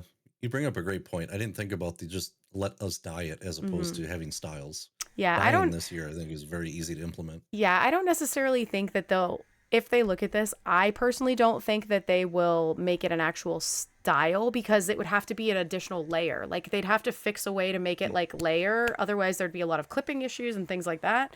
So I think that if anything, they'll make it part of the outfit system where you could be like, oh, I want my character to hide their top. Now I just want them to wear a blue bra. Or like, oh, I want my character to hide their... I want this piece to disappear because when they have some of those outfits where the legs stick out on the side, I want to be able to dye it brown to match the brown, of the top or whatever. So, Everyone's going to go tan so it looks like skin.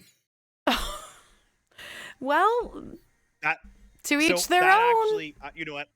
I'm just gonna go in and say it. That was Do it. actually that was what I was hinting at with the issue Right. that they've been having.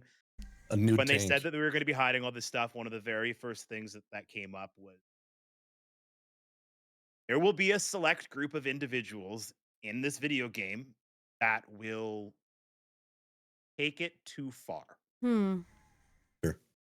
And yeah, it's one of those things where it kind of becomes a Yeah, you have to have a minimum. Yeah, but the game line is of, is technically rated It was mature. 18 plus. Like Well, we've got so much stuff that's worse than that in the game, but yeah, they just don't want the populace in the world going out and just doing this all over the place. They want gives some a whole new minimal- meaning to naked runs though. Oh boy, does It it ever. does, You thought the yes. towel was something.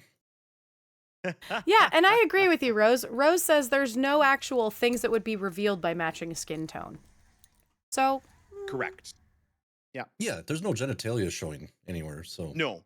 that part's okay. I get that. exactly, Dre. I Yeah, think we've nailed it. I think we nailed it on the head though. Like it's an 18 plus game. There's no actual full on revealing happening, but there is a group of people that are a bit concerned about how people may abuse this. And Sure. my hope would be if people are going to abuse it and just be appropriate and not yeah. they just say bye bye to their account and they move on to the next genre that they want to play. And those people that are just making it bad, we would just get rid of those people. And people should just be respectful and not be. What was the old one that Cash used to say? Don't be a douche. Yeah, Correct. So you got to put the douche filter on the outfit area. Don't be a douchebag. Yeah. Don't be a douchebag. Yep. For sure. All right. Next one I've got highlighted on Both stream bars. as well. Yeah, both skill bars will get XP at the same time. That's great. Yes. Now you don't have to worry about min-maxing your turn-ins or whatever. But also, did you see that there's a a mini event for this? Yes, I did see that. Yeah. Wait, what? There's a little mini event happening with this. So Yeah, finish there's your like thought. extra XP, but we'll talk about it. Yeah. This is going to be great for new players because then once you hit 15, you don't have to worry about swapping and allocating X number of skills. you can have your damage skills on your front bar and preload a bunch of junk on the back, and you just go about your business as always as a front bar user, or even with Oaken Soul, Mm-hmm. right? Throw skills on the back, throw Oaken Soul. Well, you can't because that's a champion mythic, so I guess you can't use it yet. No, but But you can if you have the alts. point is, no, you can. I just meant like at a low level, you Mm-hmm. couldn't use it Yeah, yet. you can't open soul your build at level 15. Yeah. Yeah. And subclassing too. But at So least you don't have to. you could throw Yes, subclass Gonna make skills on the back bar. subclassing. that Yeah. will make it a lot easier. Mm-hmm. My only thing with the subclassing, sorry, I don't mean to step on toes, but just it came to me in a thought here thinking about that seems a little bit cheesy for subclassing because okay, so if I'm picking up, let's say I'm going to be a Sork, picking one of the lines, and I want one of like the tier 5 skills, and I want to max that out. Well, I'm going to have to level that line for a little bit to get to that tier 5, and now I can just throw those skills on the back bar, but I'm not actually using the skill to get to that point where you did used to have to do that before. For subclassing, I almost feel like that should be something that they don't include as something that you have to actually use the skill, because subclassing is supposed to be kind of that next Mm. level for I don't know if I don't think I'm explaining my I thought know, I get what you're 100% saying. correctly. No, I get what you're saying. You're saying like You need to try extra you hard. need to try you should try extra Yes, hard because the it's effort. not your set base class. You should be So forced to use you the should be skill forced to exactly. use the skill to level the line, not put it on the back bar and then come back to it later and be like, "Oh yeah, that's right. I have a Templar skill I can Yeah. use now." I feel like it's going to wash out the subclassing and everyone's just going to do it and everyone's going to have maxed out subclassing stuff for A lot all of their people do builds already. because they could just throw it on their back bar and Yeah. run around. Yes, they already do, but now everybody's going to have maxed out subclasses where Mm-hmm. right now Yeah. maybe some people haven't quite gotten to that point, or But I like don't know, I just feel I'm like going it's to be flooding. I'm going to be honest though. If you feel that way about subclassing, then it should be that way about weapon skills too, because we all have, I'll raise my hand, person who doesn't use two-handed, but has two-handed skills on a bar sometimes to level it, just because, like, I've thrown stuff on there before and shoved a weapon on the bar, even though I'm not using it, just to level stuff. Is that not the same thing? Yes and no, but I mean if you're a dragon knight by default and then you subclass into a sork, from a lore perspective, Hmm. your dragon knight would have an understanding of all the different skill lines and would naturally be able to level those skill lines because it's part of who they are as a person. They're not a sork. They're just borrowing from the sork line to learn a skill. So you would have to put more effort and emphasis on practicing with that skill in order to level that skill up. Where with your dragon knights, they would almost come more naturally. Yeah, That's I disagree on that Yeah. one. that's fair. Yeah, I'm not Because sure I buy I it think you're either. mixing. Nothing about class is innate. The game forces you into it just because it gives you the Right. illusion of you picking it right off the bat. But you learn skills no matter what character you pick. Yeah. Just like it with any RPG. You pick this class kit of skills, you have to learn them. You have to I think that go through that depends. process. I think that depends on how you're role playing your character. It could be. Like if you're born as a Dragon Knight Mm-hmm. or something, as opposed to Mm-hmm. you're just born as a Red Guard and you take on the Dragon Knight as Yeah, a there's nothing skill in set. there's nothing in lore that says that you can't just like learn other things. Whatever you want. Yeah, there's nothing in the Elder Scrolls universe to my knowledge. Maybe I'm speaking out of turn, but there's nothing that I know of that would be like you can't like how do I want to say this? You're There's some not cultural allowed divides. to learn that. Yeah, there's a few cultural things maybe. I don't know. That's an interesting way of putting it, Peanut, or an interesting way of thinking of it. I just Yeah. hmm. I guess I just don't You want to bring see up a this good game be like, point. we're just going to give everything to you so easily Yeah. that everyone's going to do that, and you're Oh, washing away The the grind a little bit. a little bit of the grind, a little bit of the Mhm. pride of being like, yeah, I've maxed out 3 different skill lines, Yeah. and I put that effort in, and there's a bit of like a pride behind that. Yeah. I just To I hate seeing games be flooded and brought down to an easy okay. level. yeah. I get that. I'm glad that you feel that pride. That is not the word that came to mind when I was maxing out all of my subclass lines. Pride was the I furthest also thing from haven't my done mind. subclassing, so Oh, okay. there is that side of it as well. Yeah. Yeah. I am also That last speaking one, out of one that side, last having round, no all I could think experience in with it. Craglearn was, "Here we go again. Let's go, Spellscar." Yeah, I mean, I think it's just really to save time so that people don't feel like they're spent grinding every skill line for so long before they can utilize it. In the hopes that it'll drive players to other content rather than just running through Black Rose Prison level 1, 78,000 Hmm. times to level a bar that they're never going to use because they want some Back in weird my day, that's how back we in used to level our no, no, we shields. used to go to Skywatch and go in a circle in Yes, Skywatch back in my day. Yeah, no, went to the Alkir Desert and basically kept myself in an instant. one time with a group of 50 other players, I took down dolmens over and over and over again. Anyway, yes, I think that's what Oh, they're hoping to avoid a little. If they can help people level yeah. things faster if they want to, then great. But if not, it doesn't really affect. Here's the thing, you don't have to do it. Like, well, you do kind of. It's just built Yes. into the game now. But I'm just saying, I don't know. You're already using an XP scroll half the time anyway. So what does it matter? I'm not. Okay. Well, But yes, I hear what you're saying. I do agree with what you're saying, and I hear your side of it, and yeah. it's just that I had to suffer. New people also should have to suffer, Dre says. It could be That some of that, yeah. But Raylan has hit it on the point there. If I had to suffer through this, you should have to suffer, You okay? I suffered so suffered their through lives that could be easier. apparently. I also spent money on oh those things to make goodness. their lives easier, Yes, so yes. All right, let's keep going. Let's keep going. Yep. So this one's easy. Don't have to go to a shrine Thank to goodness. respec your skills and attributes. You could just do it when you feel like it. I don't think it's Mm-hmm. even going to cost you anything either. You Mm-mm. just say, alter my stuff, flip the meters on whatever, Man, is that going to be nice. I'm so sick and tired of having to like remorph stuff when I switch from stam to mag or, back and forth. It'd be so cool just to be able to rekit on the fly.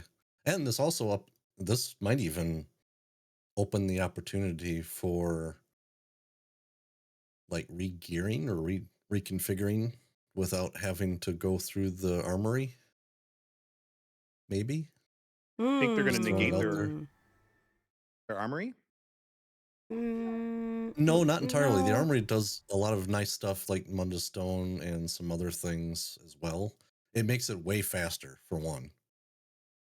It's using a system that's built in as opposed to fire off all these API events, which Mm-hmm. might, it might be so many that it could kick you from the game because we do have that max, you've used too many things.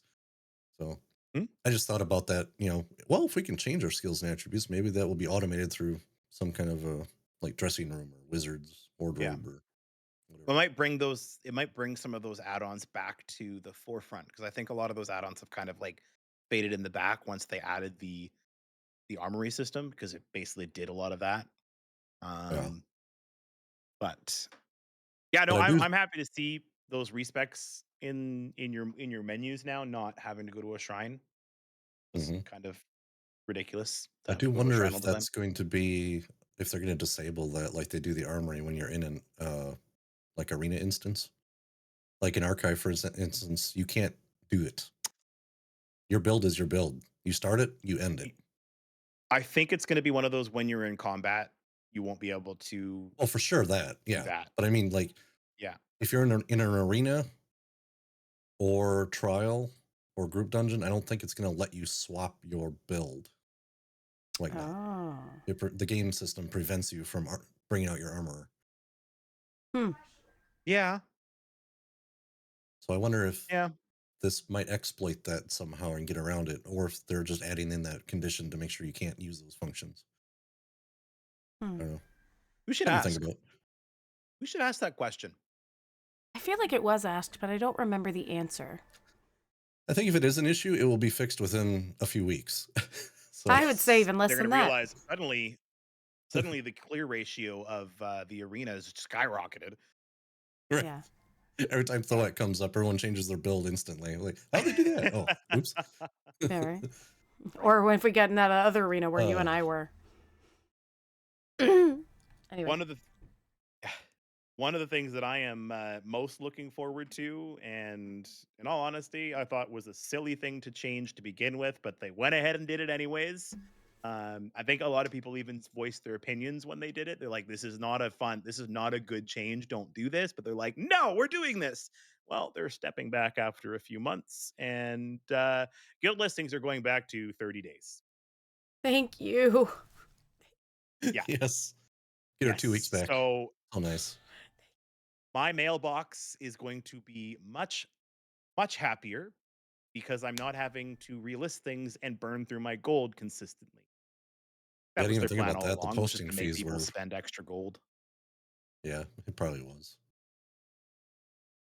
Housing Uh, furnishing limits increase. Yeah. Yep. Smaller houses, Yes. the non manors, or what are they called? Noble. Manners. Noble- The That's right. estate, the biggest ones.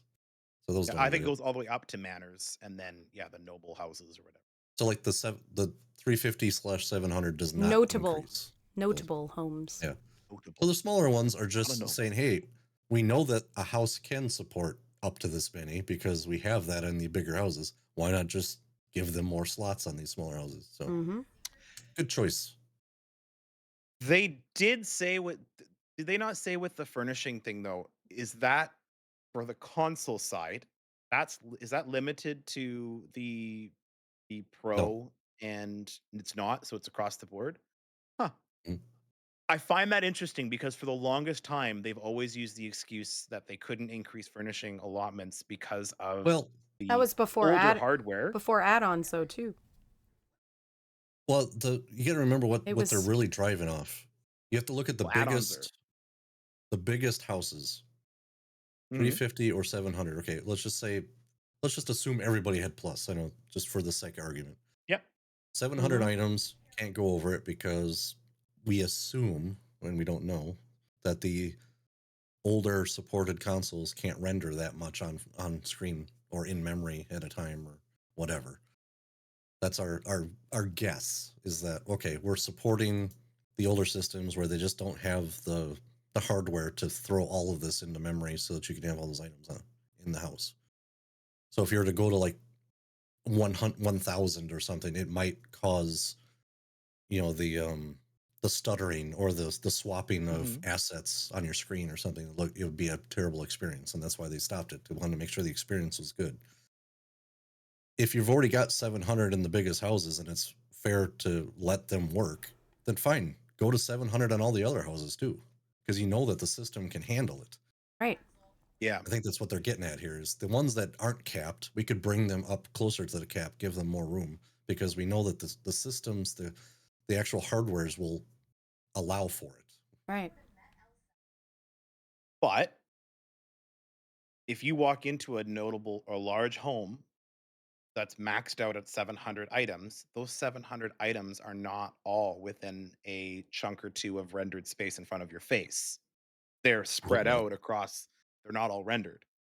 Most cases, that's not the case. Most cases. With I'll use the snug pod as an example. When you walk into the snug pod, you see the entire snug pod as it is.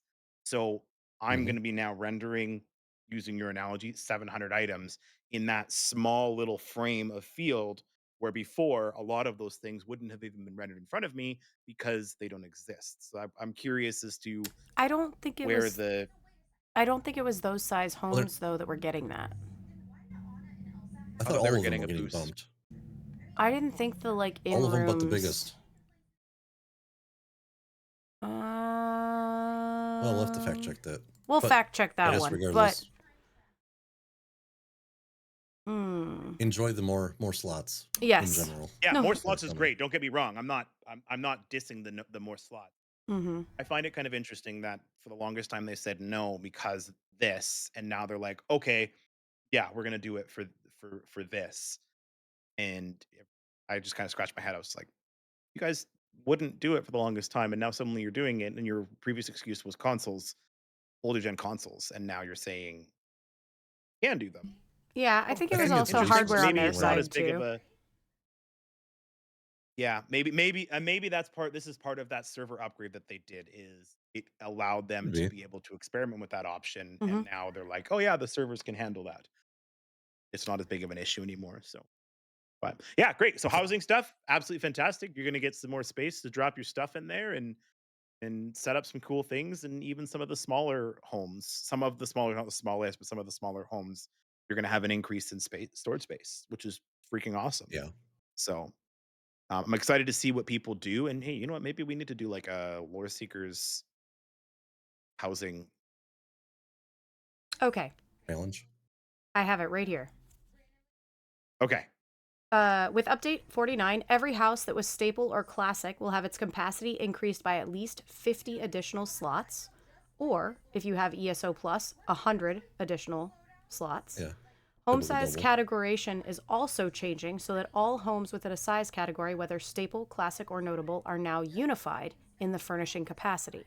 Some homes that were staple or classic have been bumped up into a larger size category, which can give homes an additional 150 slots. Even apartments and in-rooms are getting in on the increase with more space. So the way that they're working it is by moving some of those homes into different Moving it Classification. up into a new category. categories to be New able tier. to do it. New tiers. So Yeah. yeah, so Okay. you're right in terms of everybody getting more furnishing space, but the amount of furnishing space that is being added is dependent upon what category those homes are going into. I see. Yeah. Yeah. And I bet it has to boil They down must. to what the housing editor. What can the editor handle? Yep. Yeah. That would be my guess as well. Oh, that's cool. Yeah. Yeah. So that's really awesome. I mean, the in rooms I've always felt have needed to be able to hold a little bit more Yeah. things you can do with Yeah, it. They're pretty here's your tiny. 4 candles on a bed. Thanks. Yeah, and They're I mean, tiny. it'd be nice to be able to set up like an actual meal bowl with they have individual items like apples, carrots, bananas, peas, all that kind of stuff. Like that stuff does exist as individual items. So it's like if I'm setting up a little counter with Yeah. food and some beverage containers and stuff on there, like that all adds up. Like that could be 50 items right there alone. So it's nice to see All that right. they've Challenge recognized that accepted. people like to do that. Oh boy. Somebody grab an in What's that? room, turn it into a horn of plenty. Where you walk in and it's just a dump full of produce. and Just fruit. giant like a I am gonna a cornucopia. It's giant. You walk in and it's a full-size Cornucopia. giant cornucopia. what's the new size allotment for an in-room? They're gonna add 50 slots, I think is what they said. Well, 100 for the plus. so 100 for plus, yes. I think it's. I don't know where That it is. should right bring it up now. to 300. Uh, This Long story podcast. short, what I'm gonna do is I'm gonna put a bed and a bunch of cheese wheels inside the in-room. All over the place. cheese for everyone. Stacks of cheese. Yep. And then a Shea Gorath banner just hanging off the roof. Awesome. Awesome.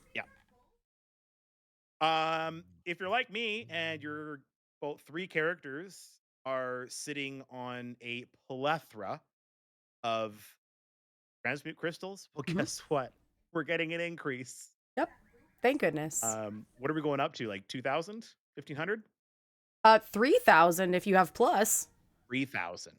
Oh, Yeah. there you go. So my inventory on about 3 characters is going to be very, very happy because I have a lot of uncracked transmutations from Years of Mid-Year Mayhem and White Strix Mayhem and daily login rewards and all sorts of other things.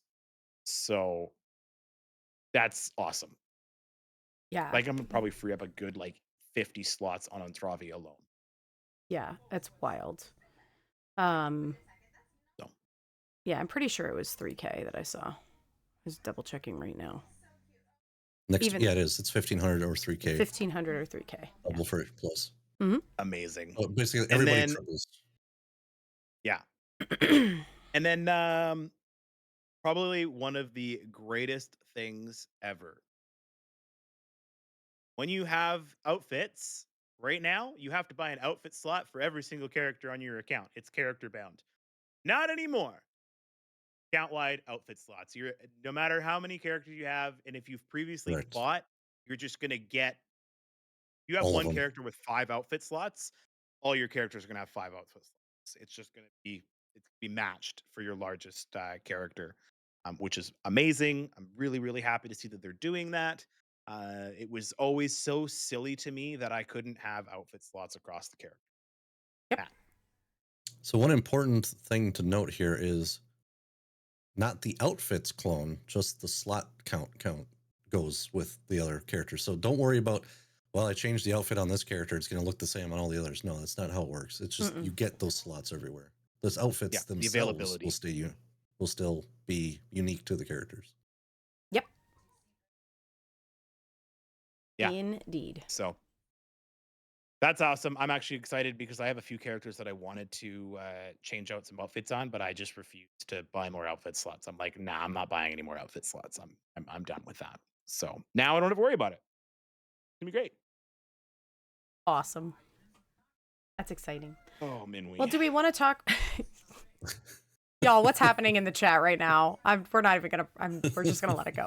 Anyway, so do we want to hit the roadmap really quick? Just a couple dates that are here since it's pulled up, and then I'll go over to the Crown Yes. Store while we talk the other stuff. Okay, so we've been talking about a lot of the stuff that's in the Update 49 base game patch. That's going on March 9th, like we've said. Then we've got a Seals celebration, which we also brought up from March 3rd to April 1st. So that's going to be for Seals of Endeavor in that downtime between the two systems that we talked about. Then something we haven't mentioned yet, but that is coming, is one of everybody's favorite things in game, the Beloved Jesters Festival. That will be happening from March 25th through April 2nd. So right before the Dawn and Dusk patch hits. And then last but not least, they are going to be doing some live streams towards the end of the month. I believe there's 2 of them. We have events for them in our Discord, I believe, thus far set up. So you can click it and it'll remind you when those events are happening. But the big one is the Seasons Direct that will happen on March 31st. So that is going to be future seasons that we're learning about. So some of that stuff like High Seas of Tamriel and maybe some of the other things What's that they happening? announced Hold. or like talked Oh boy, about. there's Oh boy, here we go. Some of those things that they talked about in the previous announcement stream that they just kind of grazed over and said more in the future. Hopefully we get to hear about some of those things on March 31st. And yes, if that was something I said, thank you for the correction in chat, Minwee. Season 0 is not patched in, but it'll just open. So, yes. I think Yep. think that's it for that one. So let's go back and I'm going to pull up the Crown Store just to take a peek at some of the fun stuff that's coming up. Oh, whoops, I went to the wrong spot. shinies? Let me go to the news page. Shinies. Shinies for March 2026. We've got going on right here. So I see that you called out a few things already in the in our notes there, Minwee. Yeah, just one that I was really psyched about. But Okay. feel free to chime in. I mean, muffins for the win, right? But beyond that. Of course, of course. Ooh. So ESO Plus exclusive that we've got for March is the Nereid Water Singer. Have we had this one before? Doesn't look Nope. familiar. It says new. I should have scrolled down a little further. Okay. This new statuette is available for free starting on March 2nd. So tomorrow. Ooh, by the time this show publishes, you'll be able to get it. And we'll run through April 6th. Yeah? Peanut looks like he's excited about that Sorry. one. I'm looking at the picture that's imaged in our notes there, Mm-hmm. and Oh. I'm drooling a little bit Yeah. because if that's gonna do exactly what I think it's gonna do, It I'm does. Yeah. really? We'll get there. It does. We'll get yeah. there. Hold on. He's so excited. He's like bouncing in his seat. He's bouncing in his seat in the tavern. Good thing we got him a new one. His old one might have broken. Anyway, moving No on. one had bouncing springs. Okay. Anyway. Yeah, and we could smell it every time he bounced in it. Anyway, green speaker's garb. Okay. I I'm excited about Oh, this we burnt one. it. I'm excited about this one. This one is a wood elf green speaker formal garb. So it's got like antler embellishments and this sort of quilted front. I was talking to Minwee about this. I hope you can hide your top hat, like the hide Hide your helm. antlers. Hide your What if horns. what if I do want to hide my antlers? Anyway, yes. So it says If formal. anything has antlers on it, it's going to be something you're 100% into. Okay, you cannot get away from a good old set of antlers. Sorry, I'm a wood elf. I can't help it. Oh, I remember It the evil says, crew calling them handlebars. oh, Oh dear. oh. Oh dear. Formal ceremonies, rare Take as out they your are, handlebars, kids. among the wood elves require the green speaker to don formal garb. The artisans who craft these antler embellishments possess great skill, given the number and placement. Impressive, really. So yes, there'll be a new costume available in the Crown store starting on March 5th. Blessing of Protection Verdant Green. Ooh, this is healer. Healers are going to get some green skill styles fighter here. Oh, is it? I even use that sometimes. Yeah, that's the Oh, protective combat circle, I prayer. think. Combat Isn't it? prayer. My bad. I read this wrong. Combat? Combat prayer. Combat prayer. My Blessing of bad. protection, blessing of restoration, and combat prayer. Okay, yeah, I do use combat prayer, so Yeah. that'd be kind of neat. The robe looks like a little scale debutante robe. Oh, thanks, Wakemore. It, Yeah. yeah, it does. It does. Anyway, skill style for Blessing of Protection.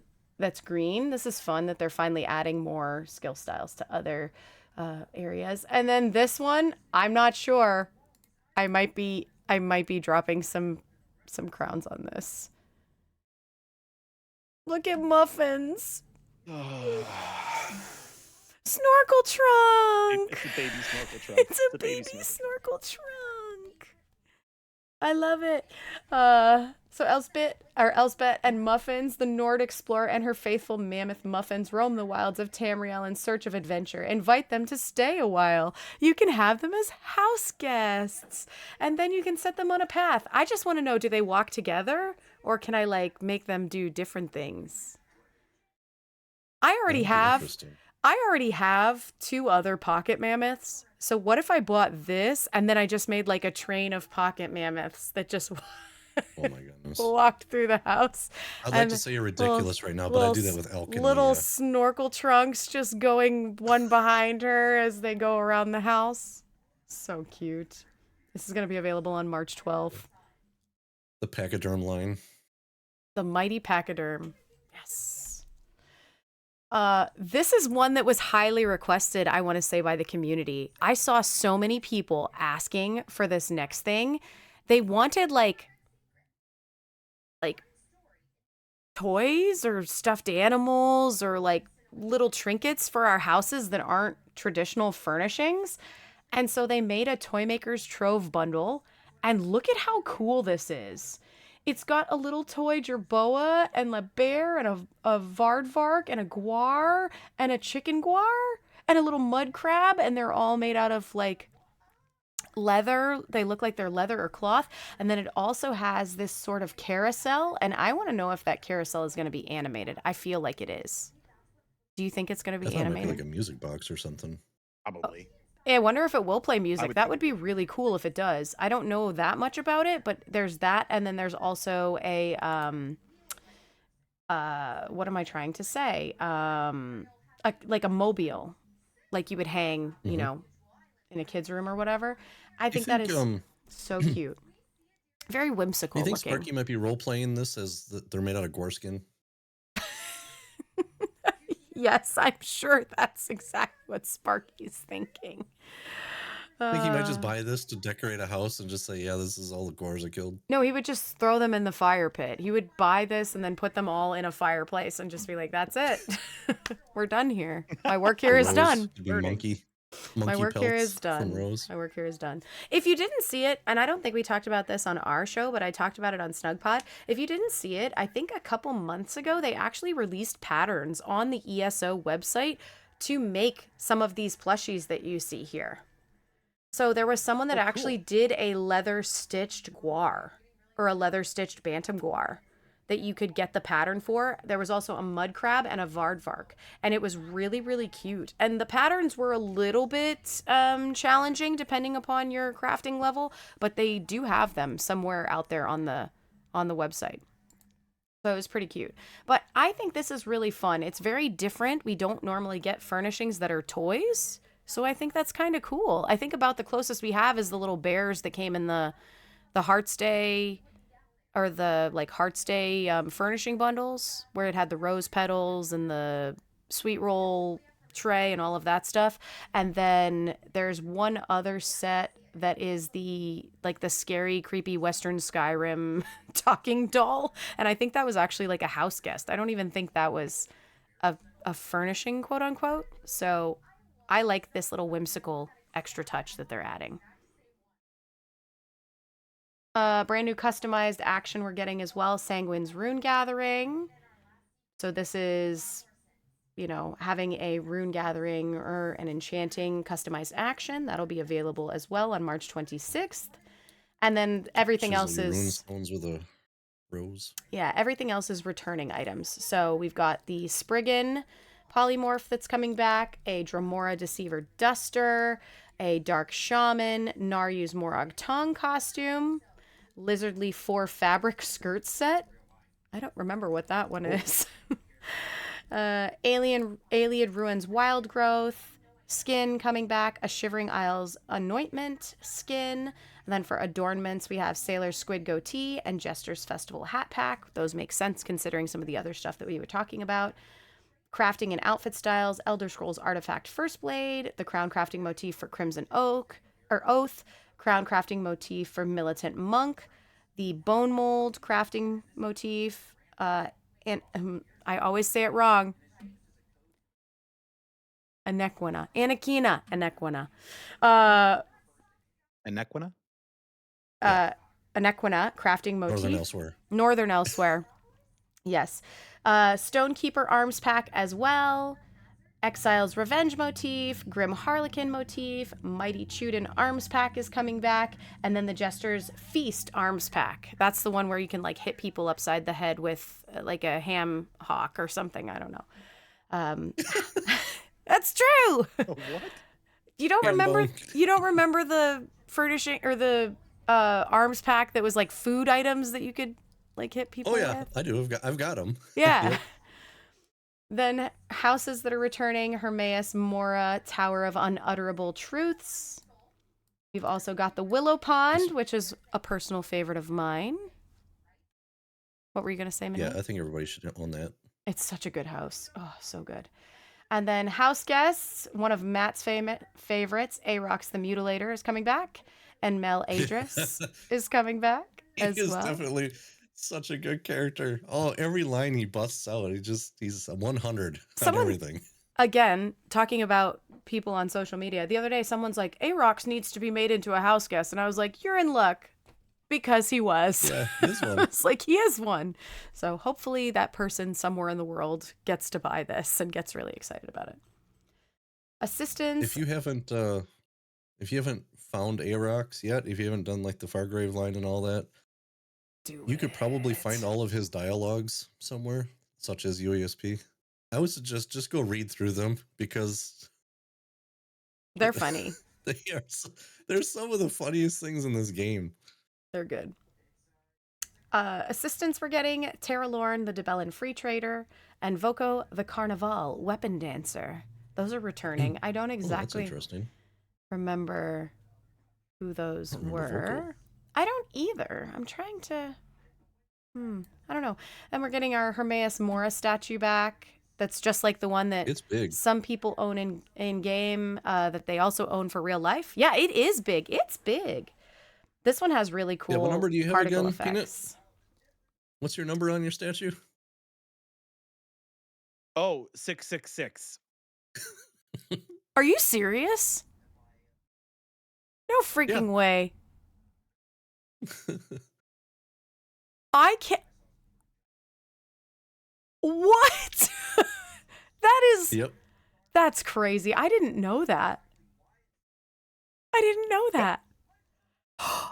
I forgot to mention something else. I'll do it later. Hold on. Let's finish this first, and then I'll go get it. Then we also have furnishing packs coming Oh, for I know what. you know what it is. Apocryphal Curiosities, the Serpent's Image, which is a trial target dummy, the DeBella's Garden, Songbird's Paradise music box. DeBella's Garden is a furnishing pack. Songbird's Paradise is a music box. Then there is a furnishing pack of equipment stations. Okay. And a furnishing pack for Jester's Festival Stagecraft and the music Wait, box. equipment stations? Yeah, I thought. Yeah, like crafting stations. Yeah, crafting stations. Oh, Maybe if you don't get want to. excited. It's not armory, you know, No. things for us to store weapons and armor on. No. That would be a spectral armory station that you could pop out in front of so you. legit. Oh my gosh, that's my next want and need in game. I have a wall of crazy, but I'll let you finish what you're doing. Okay. Jester's Caprice music box. Caprice. Caprice music box. Then Swashbuckler personality, Jester personality. What? You can be a pirate. Oh, the swashbuckler. You know, get it for the high seas event. Yar. Everybody can be swashbuckling. Ooh. Yeah, remember how I told you my wall of crazy a long time ago where I said they tend to release things right before they do something? Oh, here we go. There it is. There's a Anyway. lot of Jester stuff in here. I wonder if that's coming up. Oh, come on.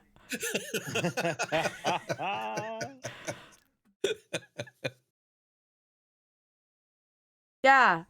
A customized action that me as a wood elf should own. The personal plant thief. I shouldn't No, you own shouldn't that. have I that. You shouldn't don't be own that. harvesting I shouldn't plants. own that. Don't get that. I shouldn't own that. You have to Anyway, that's turn in coming. your Bosmer card, That's lady. coming back. And then we should be getting close to the end here. We've got mounts: Ebon Steel Dwarven Spider Mount, Dramothra Cinch Mount, Gerald Deserter's Theriker, Midnight Cantor Cinch Rot, Baesong Quasagriff, Gerald Deserter's Theriker. Wait, is that in there twice? That's in there twice. Why are they repeating it? Weird. Anyway, They novelty really love I their want to therapy. emphasize. novelty stick horse. Those two pairs. I have a feeling I have a feeling that's a typo. And the masked unicorn steed as well. Pets that are coming: the albino script Fang Tome and the Can I Jacquegie. just interject you real Chimera. quick? Yes. That Dramothra mount and pet, I think, are very worthy of an art refresh because they are some of the coolest looking things, but they're a little old Yeah, that is on true. the graphics. That is true. So just if you're listening to us, you know, can make it really cool, like super black with the blue stripes being like really vivid and all spectrally. Yeah. Yeah. That is very true. Yep. And that is the Crown Store. But I didn't see the thing that you have in our notes. That is data mined. That is not part of the Crown Showcase. Oh. So I just wanted to mention it without showing it. You naughty person. Naughty Khajiit has been looking at things that aren't available yet. Oh, but they will be soon. Okay, well, if you 'cause don't want to our know about crowns are rotating in a few weeks. if you don't want to know about data mine stuff, fast forward like what? 3 minutes? Just so you can talk about this one thing. 1 minute. This is the Just okay, 1 minute. 1 minute. I will preface though, it's not a spoiler for like anything. Yeah. It's literally Game just a Crown content. Store. Okay, this is literally Yeah, it's just a Crown it's Store. just Crown Store it's a Crown Store or like an armor pack, so that we're going to talk Yep. about. Weapon pack. Weapon pack. So Yeah. the arms So if you pack wanna- is called if you don't wanna Apocrypha know about Bound. it- Oh, Yeah, too if late. you don't want to know about it, fast forward 2 minutes and Yeah. you're good because I'm going to talk about it now. Yes, it is the Apocrypha Bound style. Basically, it is the spectral style that we have, glow the one bound. where you can hide your weapons, the gloam bound, Like- but it's green. Yep. Green, green and gloam it's got bound. the Apocrypha symbols, which I assume will float down. Like they'll be flipping inside the canvas of them. Oh, I kind of So it'd be the like a image doesn't matrix really of do that? it justice on that one. Oh. But I'm really hoping that those symbols are actually moving like the Matrix. Man, will that be sweet. Yeah. That would be so cool. Like so cool. Imagine So, having a stay tuned. subclass, a character, one that's like has Arcanist subclassing. So like on your back bar, you have this, and then on the front bar, you have the clone bound Oh, that's cool. Yeah. to match your skill bar. Ooh. And if it's like the other one, it disappears when you sheath, which would be good. I like Yeah. that too, because that would make this will be the third set that will do that. Hmm. Yeah, that's the biggest draw for the Gloambound one is the fact that when you sheathe the weapon, it disappears. So it doesn't look like you're running around with anything. That's actually the set that I have on my my high elf for Cyrodiil. So like literally my high elf looks like he's not carrying anything, runs around with nothing except clothing. Then he pulls out and summons a stave and he starts doing his things. I'm using the other one that disappears, but I can never remember what the name of it is. It's the bright red one. I think it might be Pelinal something. Anybody knows in chat? Let me know. It just forget. came back I didn't even around. know there was another one. It just came back around recently. I thought it was in like the last couple months of Crown Store. I don't know. Passion. But You know what?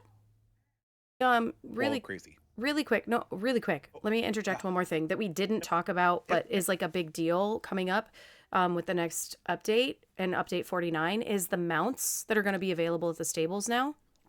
How they're adding in all those new mounts. They actually released some pictures We did talk about it in the tavern. We did talk about it in the tavern, but they finally released some pictures because we didn't have official word on what the mounts were going to be. So really quick before we roll through this, I'm going to transition back because I actually pulled it up so we don't have to like spend time on it, but I just want to show them to people in case they're rewatching this and they want to see a few of them. So let me transition back here. And then we've got number 1, the Shadow Ghost Guar. Super cute. If you want to read more about these, where they're available, I would say go and actually look at the article on the Elder Scrolls Online website, ElderScrollsOnline.com. We're also right because they're going to be region locked or like region specific locations, so you can't just buy them from the same stable everywhere, which is really cool. Yeah, there's the Snow Bear mount. That one looks awesome as well. We've got a Cinch Cougar. This one, I'm like, I think the art choice for the legs was really interesting, but He's wearing socks. it's like he's got on big, tall he knee ran in mud. socks. He ran through mud. He's got knee socks on. A river ram.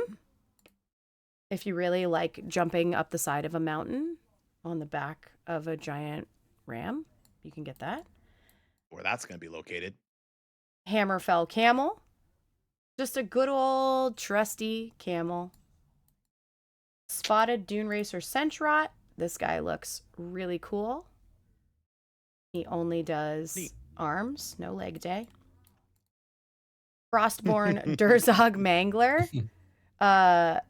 You can't really, we haven't been able to buy those anywhere really until now. This is like a new style mount. There's only been a couple of them. Mm-hmm. Yeah, exactly. And they've come with like other content or in crates and stuff. They haven't ever been just available for gold. So that's exciting for people who like Durzogs. And then last but not least, this one is a brand new mount that launches with update 49.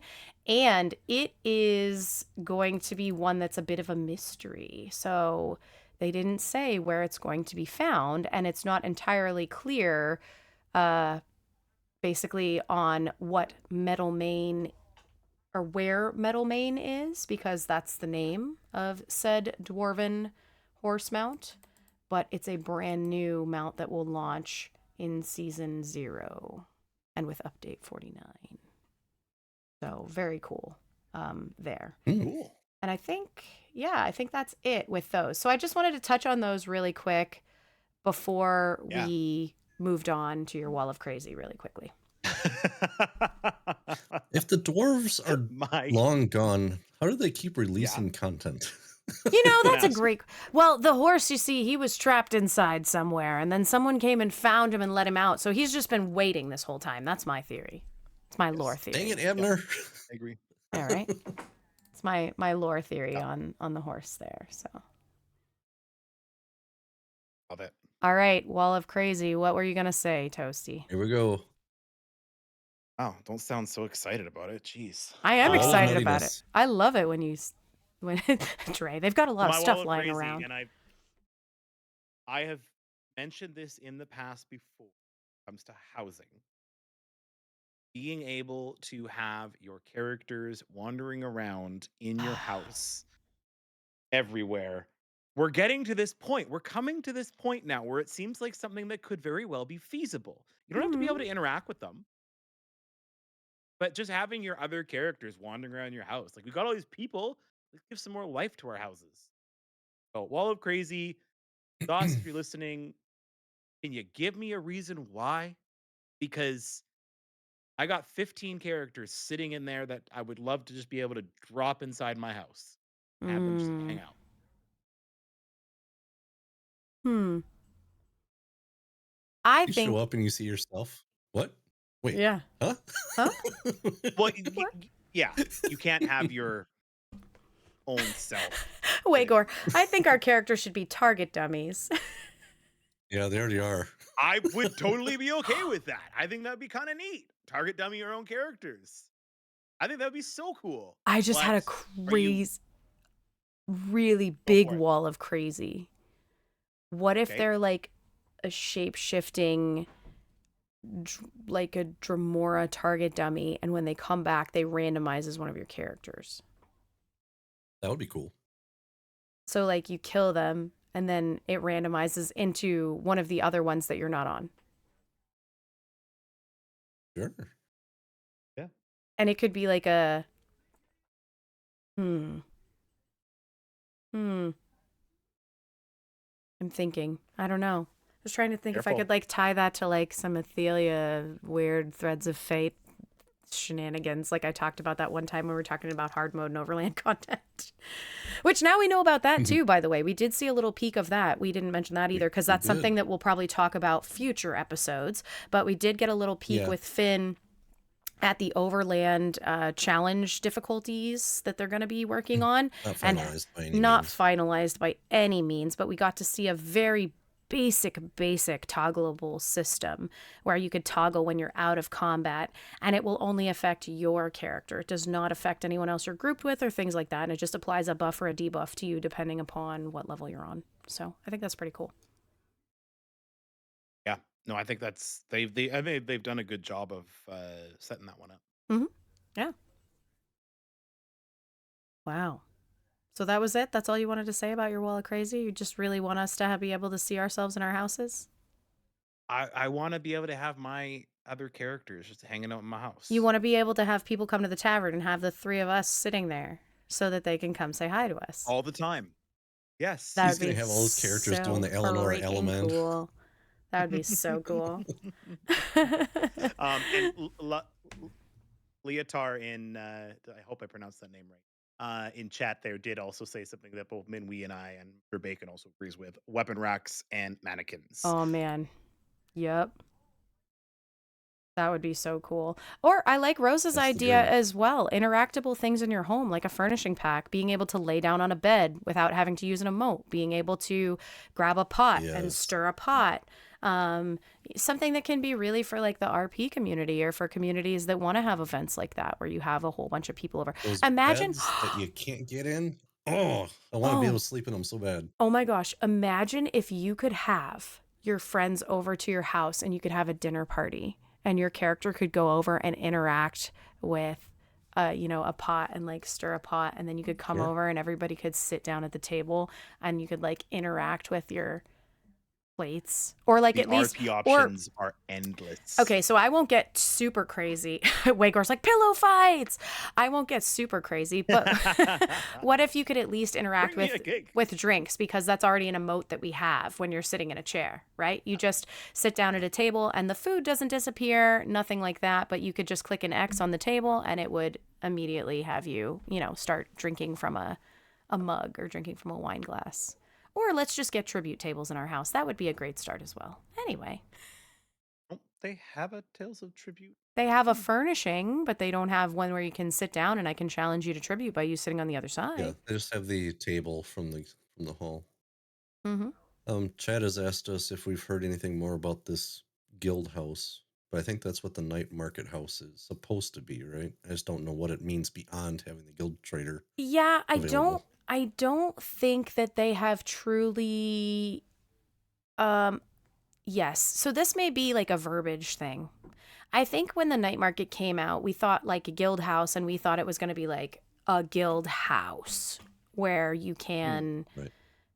maybe integrate it with systems for your guild or things like that. I believe what this first sort of like look at with the night market and the house that you get, which actually this is a great time to mention this because Matt and I did test this as well. We wanted to know how far into that quest line you needed to get to actually get that house. All you have to do is complete the introductory quest. You do not have to do anything in the night market itself other than go to the night market, talk to all the different faction people that are in there, choose which one you want, and then go back and talk to somebody. And then they're like, here, have your house. Boop. And so you get it after that. I think it took us Nice. maybe, 45 minutes to an hour to get that place, if that even. So you do that, and then you can go into it. And I think what they're referencing in this is looking at what potentially people want available if they can do guild houses in the future from that. So it has an access to an actual guild. You can access your guild bank from that home rather than having to go to a bank in a town to access it. So it gives you a little bit more ease of accessibility without having to load into a big populated area and then run to a bank to specifically access your guild bank. You can do it from a home that you own by going through the housing menu, etc. So I think that's kind of what their starting point is probably for this with guild housing, or like looking at the future of guild housing, because here's the deal. You could easily turn that into a guild home for you. People could move their guild houses or their guild stuff there, including their crafting stations and things if they really wanted to. And then everybody would be able to just travel there and have access to the guild bank from that home if it was made a main. But I believe... Yeah. Brachus. Oh, sorry. Nope, go ahead. I believe But- that they are wanting to look at actual like solid guild housing for future, but my understanding was that there's a lot more to it because one of the main things that they are concerned about is how do they have an owner, like somebody still has to quote unquote own the home. So until they figure out a way for like a guild to own the home or something along those lines, I don't think Yes. that they have Probably just permissions. figured out those permissions and things yet. But the house Imagine that if a guild could actually own a place and then people could Collaborate. donate furnishings into the guild. Yeah. So that was a very long-winded way of saying, no, we haven't really seen what guild housing would look like yet, but I think they're on the right track. I think they are concerned about it. They know about it. And I think they want to kind of see how this potentially affects people or what guilds do. I do know we're also getting some other guild updates like mail and stuff, like being able to send mail, mass, and mail. all of that. That was one of the first things that We people haven't really asked seen for. how that works, but it'll be interesting to see kind of how that ends up.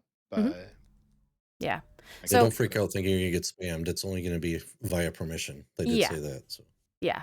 Yeah. And quite frankly, we don't ever really send guild mass mail in Loreseekers, at least not right now, unless there's we some. haven't been able to. Well, yeah, but Have the there option. are some guilds that do it with add-ons. We've just never done that. Oh, yeah. So, Right. yeah. So the answer is no, but stay tuned. Season 3. Soon. TM. Yeah, right? Who knows? Who knows? All right. Awesome. What's left? Talk about Well, the guild. What's going on here? Yeah. Speaking of the We guild. just had our anniversary pursuit. We did. We didn't talk about that at the beginning. So one of the things that we did for the 8th anniversary is we came up with a pursuit of sorts that kind of mimics or matches golden pursuits in the game. And it was things for the actual guilds to complete on their own individual platforms together. And we did it where you had to progress it in a certain order. So it was pretty fun. But we did, let me see, I'll pull it up here so I don't want to get it wrong. What the actual things were. It was pretty fun to be able to do this. Go to the pinned message. Jump me there, please. So we had to start in Fungal Grotto or Spindle Clutch. Then you had to complete Volenfell or Blackheart Haven. Then Mazatoon or the Cauldron. Then you had to survive a jump from the Weeping Giant's nose into the water. You had to do the Indrik Frolic world boss, followed by the Centurion's Rise world boss, which is something, depending upon how Legit. many people you had. And then complete 5 dolmens, 4 geysers, 3 dragons, 2 volcanic vents, 1 harrow storm, and a lore seeker in a lore library. Just kidding. That last one I just added on like a partridge in a pear tree. But yes, you had to do all of those things in order. And that was our fun little 8th anniversary pursuit. We challenged everybody to see which platform could do it first. And we only gave like just over 48 hours? Until last night. That, yeah. Yeah, it was until last night. So we started it on our anniversary date, which was the 26th, and then let it run through that. And wow, I felt like you were going to say something. First completion was roughly 26 hours, give or take. Yes. And who Really? was the winning platform to finish first? PlayStation NA. Us console people are crazy. You guys are a bunch of cheaters. Excuse me. We are not. You The heard me. beacons, the fires of Gondor were lit, and they all came running. Yeah, and the crazy thing is, it was like 3 to 5 people that did it, like just hammered through it. But that's the same thing that we joked around about during the Writhing Wall event. Remember the PlayStation people just like came back out of nowhere? We're just going nuts. Just I was like, sweeped everyone. console people are like, you want to grind? We got you. We got you. And the PC people are like, yeah, we've done that before. Just kidding. But go ahead. I These see you. PlayStationers are like, oh yeah, we got Katie with us. She knows what to do. I did. That's exactly it. Okay, but you know what? You can't even say that because I only did 3 of the things that were in this with the PlayStation people. That's it. Oh, okay. I did Blackheart. I helped finish. Did I help finish Blackheart Haven? No, I didn't even do that. I came in and we did Mazatoon. I did it with Gwen late one evening. We did Mazatoon and Moki. And then we did the Survive a Jump from Giant's Nose. And we did the Indrik Frolic together. And that was it. So those were the only 3 things that I helped PlayStation complete. We did do those 3 things back to back, though. Everything else was all them. All them. I'm just saying. Either way, it was impressive. Yes. So it was really, really... Dre, I mean, you say console people. It feels like it's one console more than the other. Oh. Well, it can be, but Xboxers were pretty crazy during the Writhing Wall event at one point, too. They were not far behind. I would love to have... I was looking for more Xboxers. We're looking for more Xboxers with us. It's the challenge is having leadership there because we don't have anybody that really holds full-time officer positions over there because of how things have been cycling. So that's the challenge. But hey, if you're on Xbox, hit us up. Talk to us. Send us a DM. Let us know how much you play and what you're interested in doing. So yeah, but Volunteer as tribute. yeah, you can volunteer as tribute. But yeah, so we did them and it was crazy. Tribute? What? Crazy because of that, which I think leads into our next thing. Does one of you want to take that next little bullet there? Since I just blabbered about the anniversary event. We already sort of talked about it, but I think it's important to say it again. Thank you. Sure.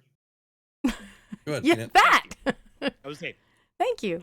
thank you to everybody who helped coordinate to keep the pursuits in order and make sure that everything was actually done as requested. You guys are awesome. So, I mean, yeah, thank you again for everyone who participated and took in the photography portions of everything and just kind of made it a really fun event. Yes. I did like to see all the screenshots from all the events. Mm-hmm. That tickled me a little. Felt Yeah. good about it. Maybe if I ask for permission from people, we can post some of those just like on our socials for funsies or make like a little rolling reel of them really quick of like, hey, we did a golden pursuit and here's all the people that did it just for fun. So I think that could be cool if people were okay with that. We'll have to see. But yeah, so just again, massive thank you to everyone who ever has helped coordinate anything over the 8 years and still coordinates things because running a guild is hard. Like, sometimes you get 5 people that show up, sometimes 1 person shows up, sometimes 25 people show up. It, like, can vary depending on the week, the day, the moment, the patch. There are so many things that can change going into that. So thank you for that. Because it means a lot to us, and it means a lot to the people that you help and that get to spend a few minutes away from real life doing all of these things. So, yeah. Is it lore time? Well, yeah. Why don't we get into our sponsor? Our lore is sponsored as always by Arkay-Mart. And on this episode, Arkay-Mart has a special running. Oh boy. Get ready for your next trip to Fargrave. Celebrate your Fargrave trip with Void Star tanning lotion. You can get that lovely bronzed appearance to match your common Daedra's reconstituted shiny sheen. So the next time you go there, you'll blend in fine. You won't feel pasty or too dark. You'll be able to just have that perfect glow. They fit in with the ambience of Fargrave. Hang out with your favorite churl. And don't worry, there's nothing harmful about this lotion. Because everyone as comes always, in all shapes and sizes. That's right. But we do have to provide a disclaimer. So allow a minute here for the disclaimer. Oh boy. Results and satisfaction of these products may vary depending on individual use, environment, and sheer luck. Use responsibly. Products of Arkay-Mart are not intended to diagnose, treat, cure, or prevent anything except boredom. Side effects may include spontaneous joy, mild confusion, and an uncontrollable urge to tell your friends. Not recommended for use while snorkel trunking, operating siege equipment, or negotiating way shrines. The Loreseekers ESO podcast is not responsible for your experience with these products. And now, Couldn't have onto said it the better lore myself. corner. Wow.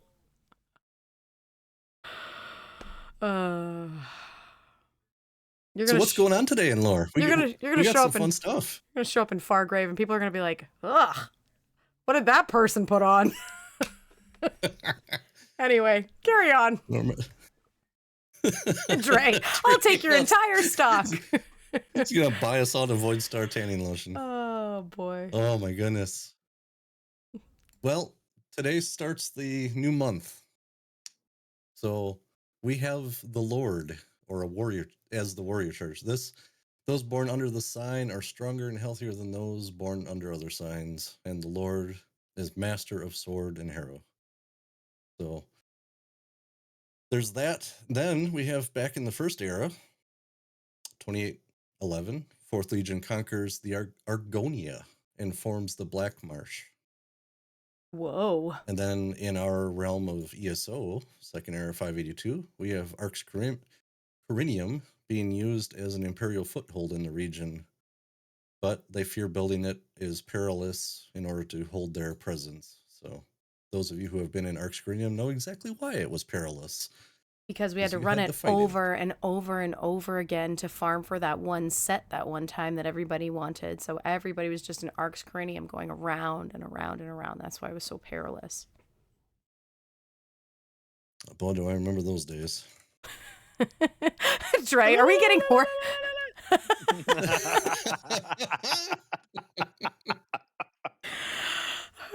You still have that on the soundboard? Wow.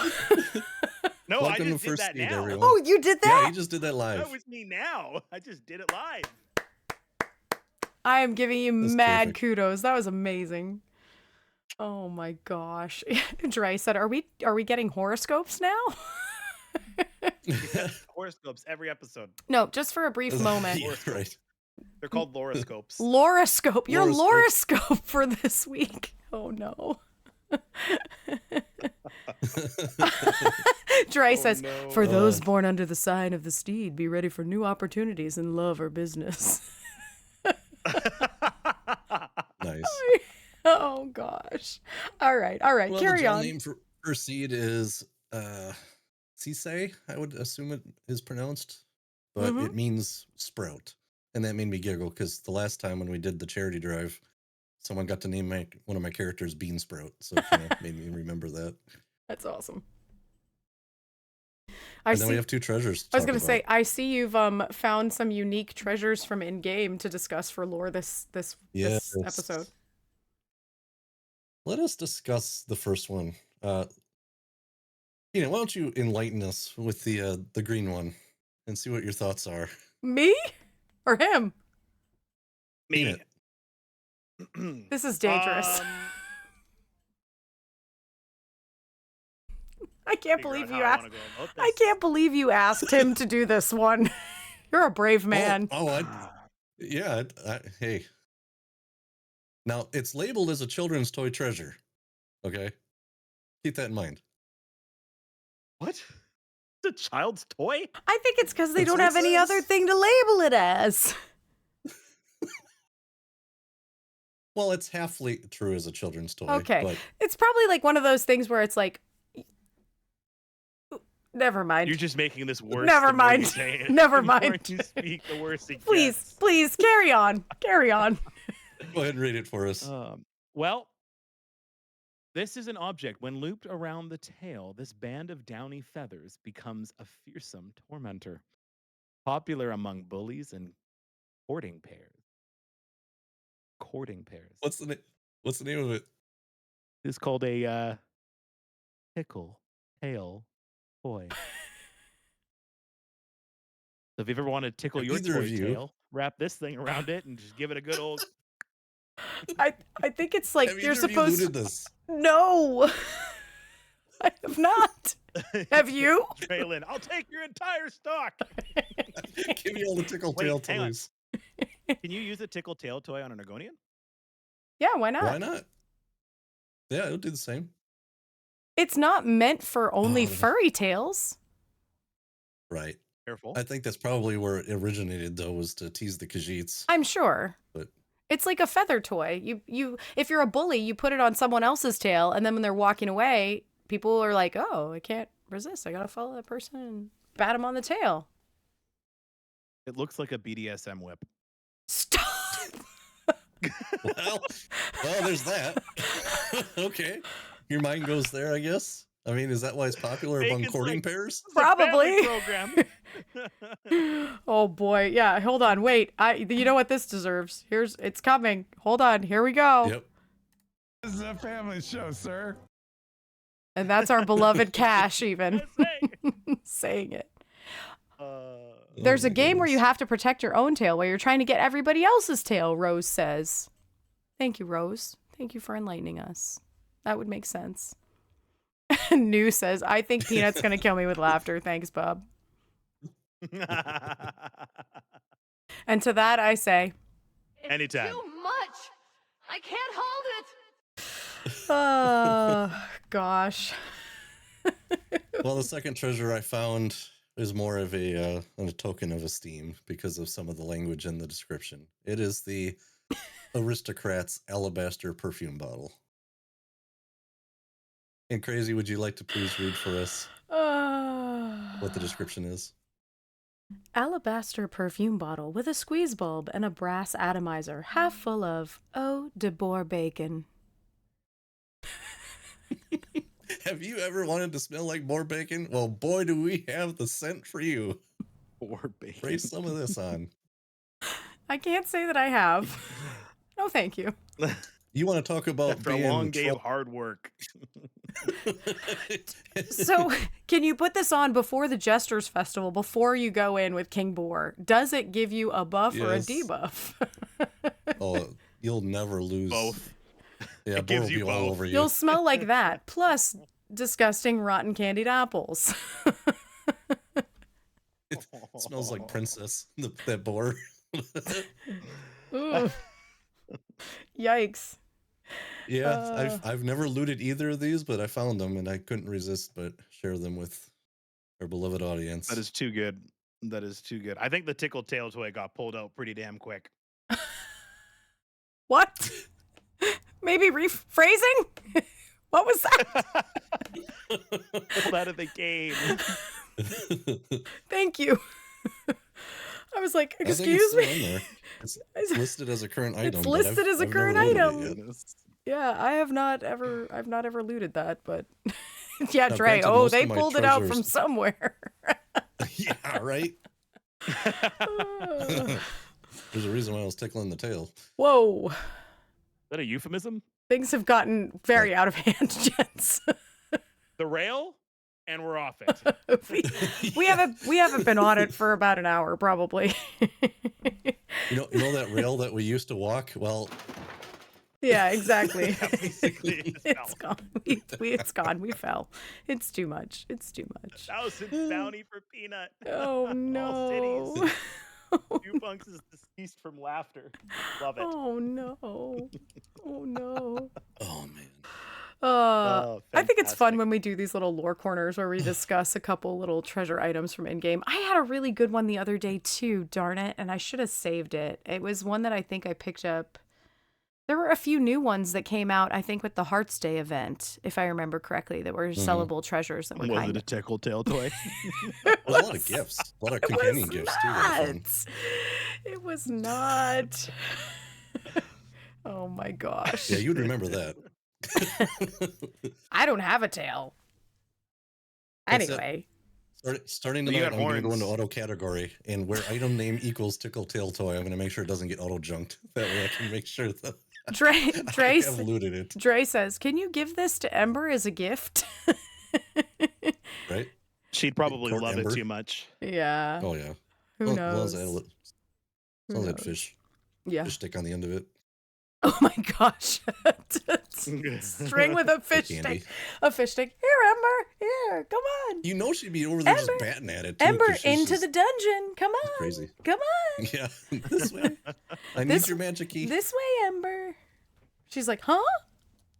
Oh, that would be hilarious. Oh my gosh. Well, no like formal written lore story this time, but it's percolating, and I promise that one will be coming. Some of it is because I also I talked to Booch a little while back about his character, or what character he would like featured, because he was one of our people that made the donation to have their character added into our lore story. So I want to make sure that I do people right when I'm writing, you know, do right by them, I guess. So new punks. What about Zareth Var? I would love to see Zareth Var's reaction to this toy. Can you imagine? You'd You would be just like, go ahead. what in Akatosh's name made this since I last raised? Either that, or he'd just be like, Tamid. Yeah, right. If you present it to him, Be like, Tamid. Tamid. Tamid. What if we could give the treasures we find to our companions? That would be cool. Well, it's kind of where they went with the Hearts Day gifts. Yeah. Sort of. You know, with the candies and the whatever. You know, we kind of got those. Yeah. But I like the idea of being able to do more of them. Yeah. I think it would be cool if Like they all made year long.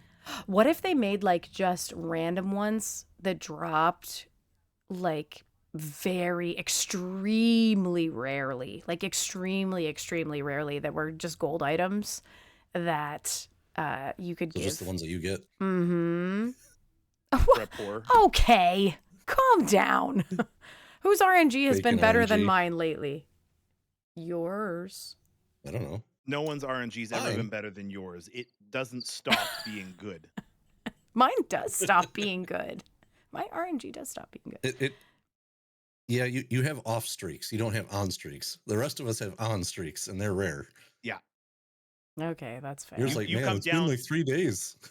Every once in Rose- a while, you come down to our level, and then you go back up to your No one will touch Caddy We level. strive to get to your level. Rose says Right, you'd have to have your stuff. companion up to get the drop, and it's only for that companion, so you couldn't get other Yeah, companions' that'd be cool. drops. That would be really cool. Right. That'd be really cool. That'd be neat. I Like think. something to bolster their class. Mm-hmm. Or what if it was just like a specialty drop that added like it added a dialogue piece or something? What if it gave them like an additional small quest that you couldn't get unless you gave them Ooh, that gift? Yeah, I like that. Could be a Lore way of nugget. endlessly adding content to the game. Sneak them in. Infinitely adding content. Endlessly. Unendingly. Unendingly. Unendingly. We've come full circle. adding Yay! Yes, Oh man. Do this. Well, you know what? Before we get too far off the rails, excuse me, Hard. Yes, you. No, stop stuffing your face with pie. and get over here. They And deserve cheese? I'm not paying you anniversary to eat. pie. Wait, it's our 8th Who does anniversary. cake? Let them have some pie. Bacon. It's been What? 2 hours and 52 minutes. Right. They've had 2 hours He's been and noshing on 52 that minutes to cake. stuff their face with cake and other Maybe, things. Thank maybe you. they're a Hey, slow eater. please. Maybe they have reflux. Well, he's not There's a singing spell to for us. He's just playing a guitar. I mean, he can get on the lute without, Right. you know, All right, True. fine. put the fork down. Okay, yeah. Yes, I want you to play the song, obviously. My No. goodness. Why do I pay Vestige. you? Hand me a fork. Don't you look at us like that. I see that Oh, attitude. man. He's Thank over there you, with a great scowl on his face, making me play Yeah, this song again. We may have to go find a new bard. No. You gotta attach that tickle toy to him.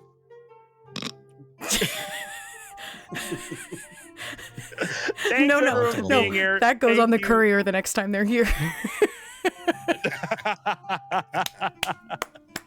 They're just walking out the door, and it's like, what if Door they shut opens the and door all and yours it's clink, stuck? clink, clink, clink, clink. Oh, I love it. Absolutely love it. Thank you everyone for being here, and thank you for helping us be a part of, and you also being a part of helping us celebrate 8 years of a fantastic community and guild. We could not have done it without you and the previous GMs who have been in these seats before us, and then of course the OGs, Jibs and Cash. So happy 8-year anniversary to everybody. Yeah, thanks for being here. My name is Toasted Peanut, and if you're looking to find me on any of the socials, you can find me on my own personal Twitch page at Toasted Peanut, peanut spelled with a 3. And then you can also find me on Blue Sky, where occasionally I post as what's my other one? I don't think you Daddy publicized Daddy it yet. Daedra, Daddy Daedra? No, what's no, the it's a Clan Fear Daddy? Clan Fear Clan Fear Daddy. Daddy. Are you officially Yeah, announcing occasionally your on Blue Clan Sky, you Fear can Daddy find me. social? Yeah, it's been there for a while. Yeah, but you officially, never can announced follow it. me at Clan Fair Daddy or Toasted Peanut, peanut spelled with a 3. We'd love to have you follow me Clan Fear and Daddy is hang out. suitable for work. It's So not just make note safe of for that. work. Do not go to that one. It is a half NSFW.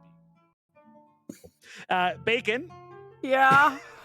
where can they find you?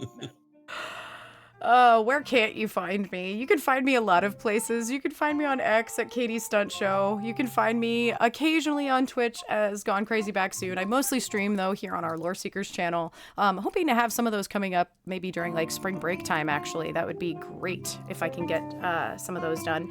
You can find me on Blue Sky as well at Gone Crazy Back Soon and on the PlayStation Network at Gone Crazy Back SN. You also can find me in a plethora of Discords. I am in a ton of Elder Scrolls Discords, kind of always keeping an eye on things and or, chatting back and forth with people. So you can find me there, and you can find me in our Discord at Gone Crazy Back Soon, of course. Other things to think about coming up, we've got GCX coming. There'll be some announcements for that in the future. And then, of course, we have redone our Extra Life page as well. So you can find us over with the Elder Heroes on the extra-life.org under there, currently under Loreseekers ESO, Gone Crazy Back Soon. So we've already started that goal for this 2026 year. So head on over and take a look at that. When you can't find me here, though, you can find me sometimes in the cozy comforts of the Snug Pod as well, with those crazy console people over on PlayStation who apparently love doing challenges in very short amount of time. So today's double podcast day for me. I'll actually be over there with them, I think, tonight as well. So you can find me there. Yeah. Yes. Where can we find you, Minwee Pro? Did I hear you say you have your 2026 campaign up for Extra Life? Mm-hmm. Okay. You gotta send me the deets on that so I can get your short link. Mm-hmm. Yes, sir. Okay. I am in Wii Pro. I am on every, or I guess affectionately known now as the Waffle Khajiit. Khajiit Waffle. You can find me everywhere as Minwee Pro, except for the PlayStation Network, where I do not own a PlayStation. So that is one spot I do not have a presence. But otherwise, X Blue Sky, Xbox, Twitch, Spotify, YouTube, whatever.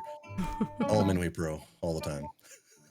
I love when Dre always adds professional streamers, part of the ESO creator program at the end to whatever we say. Yeah, right. Where can we find the Loreseekers ESO then, Mr. Peanut? Well, if you're looking to find the Loreseekers ESO and for some odd reason you just stumbled across us in the podcasts and you're like, hey, these guys seem like a hoot. First off, thank you. Secondly, as the song is supposed to, there we go. Keep going. You can find us on X, Loreseekers ESO. You can find us right here on our Twitch channel where we stream our podcast and episode live for all of your viewing and hearing pleasures at Loreseekers ESO on Twitch and on Blue Sky, loreseekers.club.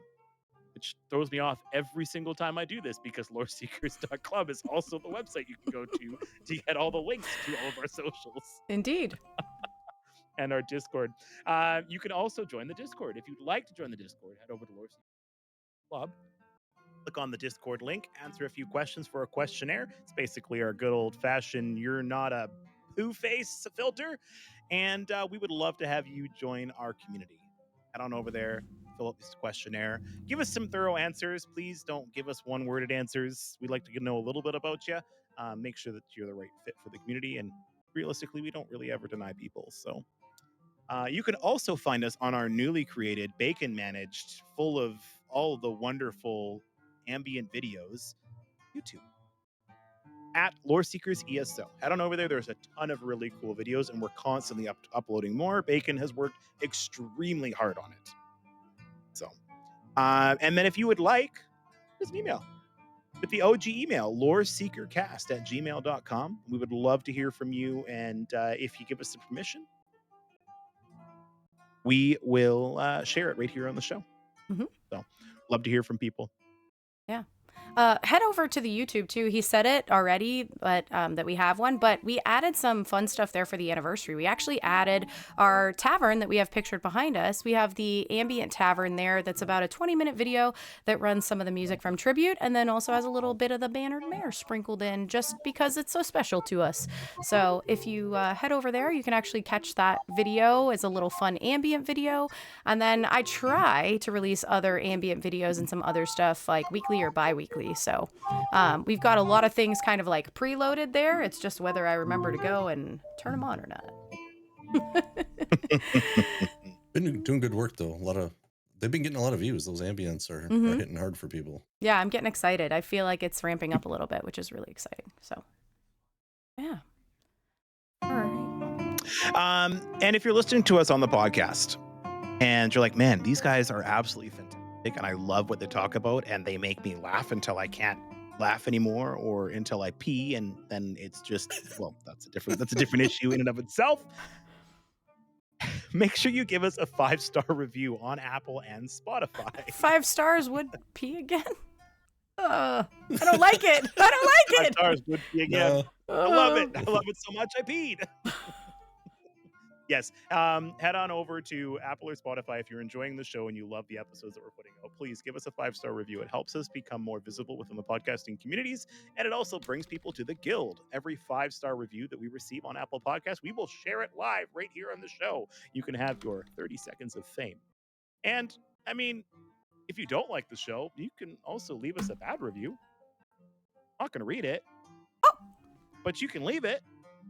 We're gonna take it. We're gonna take it as constructive criticism. Is what we're gonna do.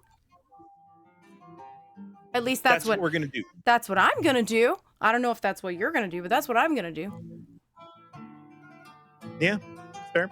Why do I have a giant menu beside my Because she camera? right-clicked on you. Sorry. Just They said mute. they said they couldn't Mute. hear you, so I was trying to adjust your Yeah, volume. It's not Discord. It's just, I think it's the way that you're remoting your PC. Yeah, but also it's cutting out a little thought bit I here and might there. I thought I might be able to bump him a little. So Sure. Go ahead and bump me. But you know what? Before you bump me, give make you a sure tickle you- tail toy. give me a tickle tail toy. All right, give me a tickle tail toy before you bump me. Oh gosh. But thank you everyone for being here. It's been an absolute amazing time. We love you. Thanks for 8 amazing years, and here's to another 8 more. For sure. Dilly, Absolutely. Freaking freaking Dilly. Dilly. Dilly. Yeah. Dilly, Good night, dilly. everybody. Dilly freaking Dilly. See y'all later. We love ya.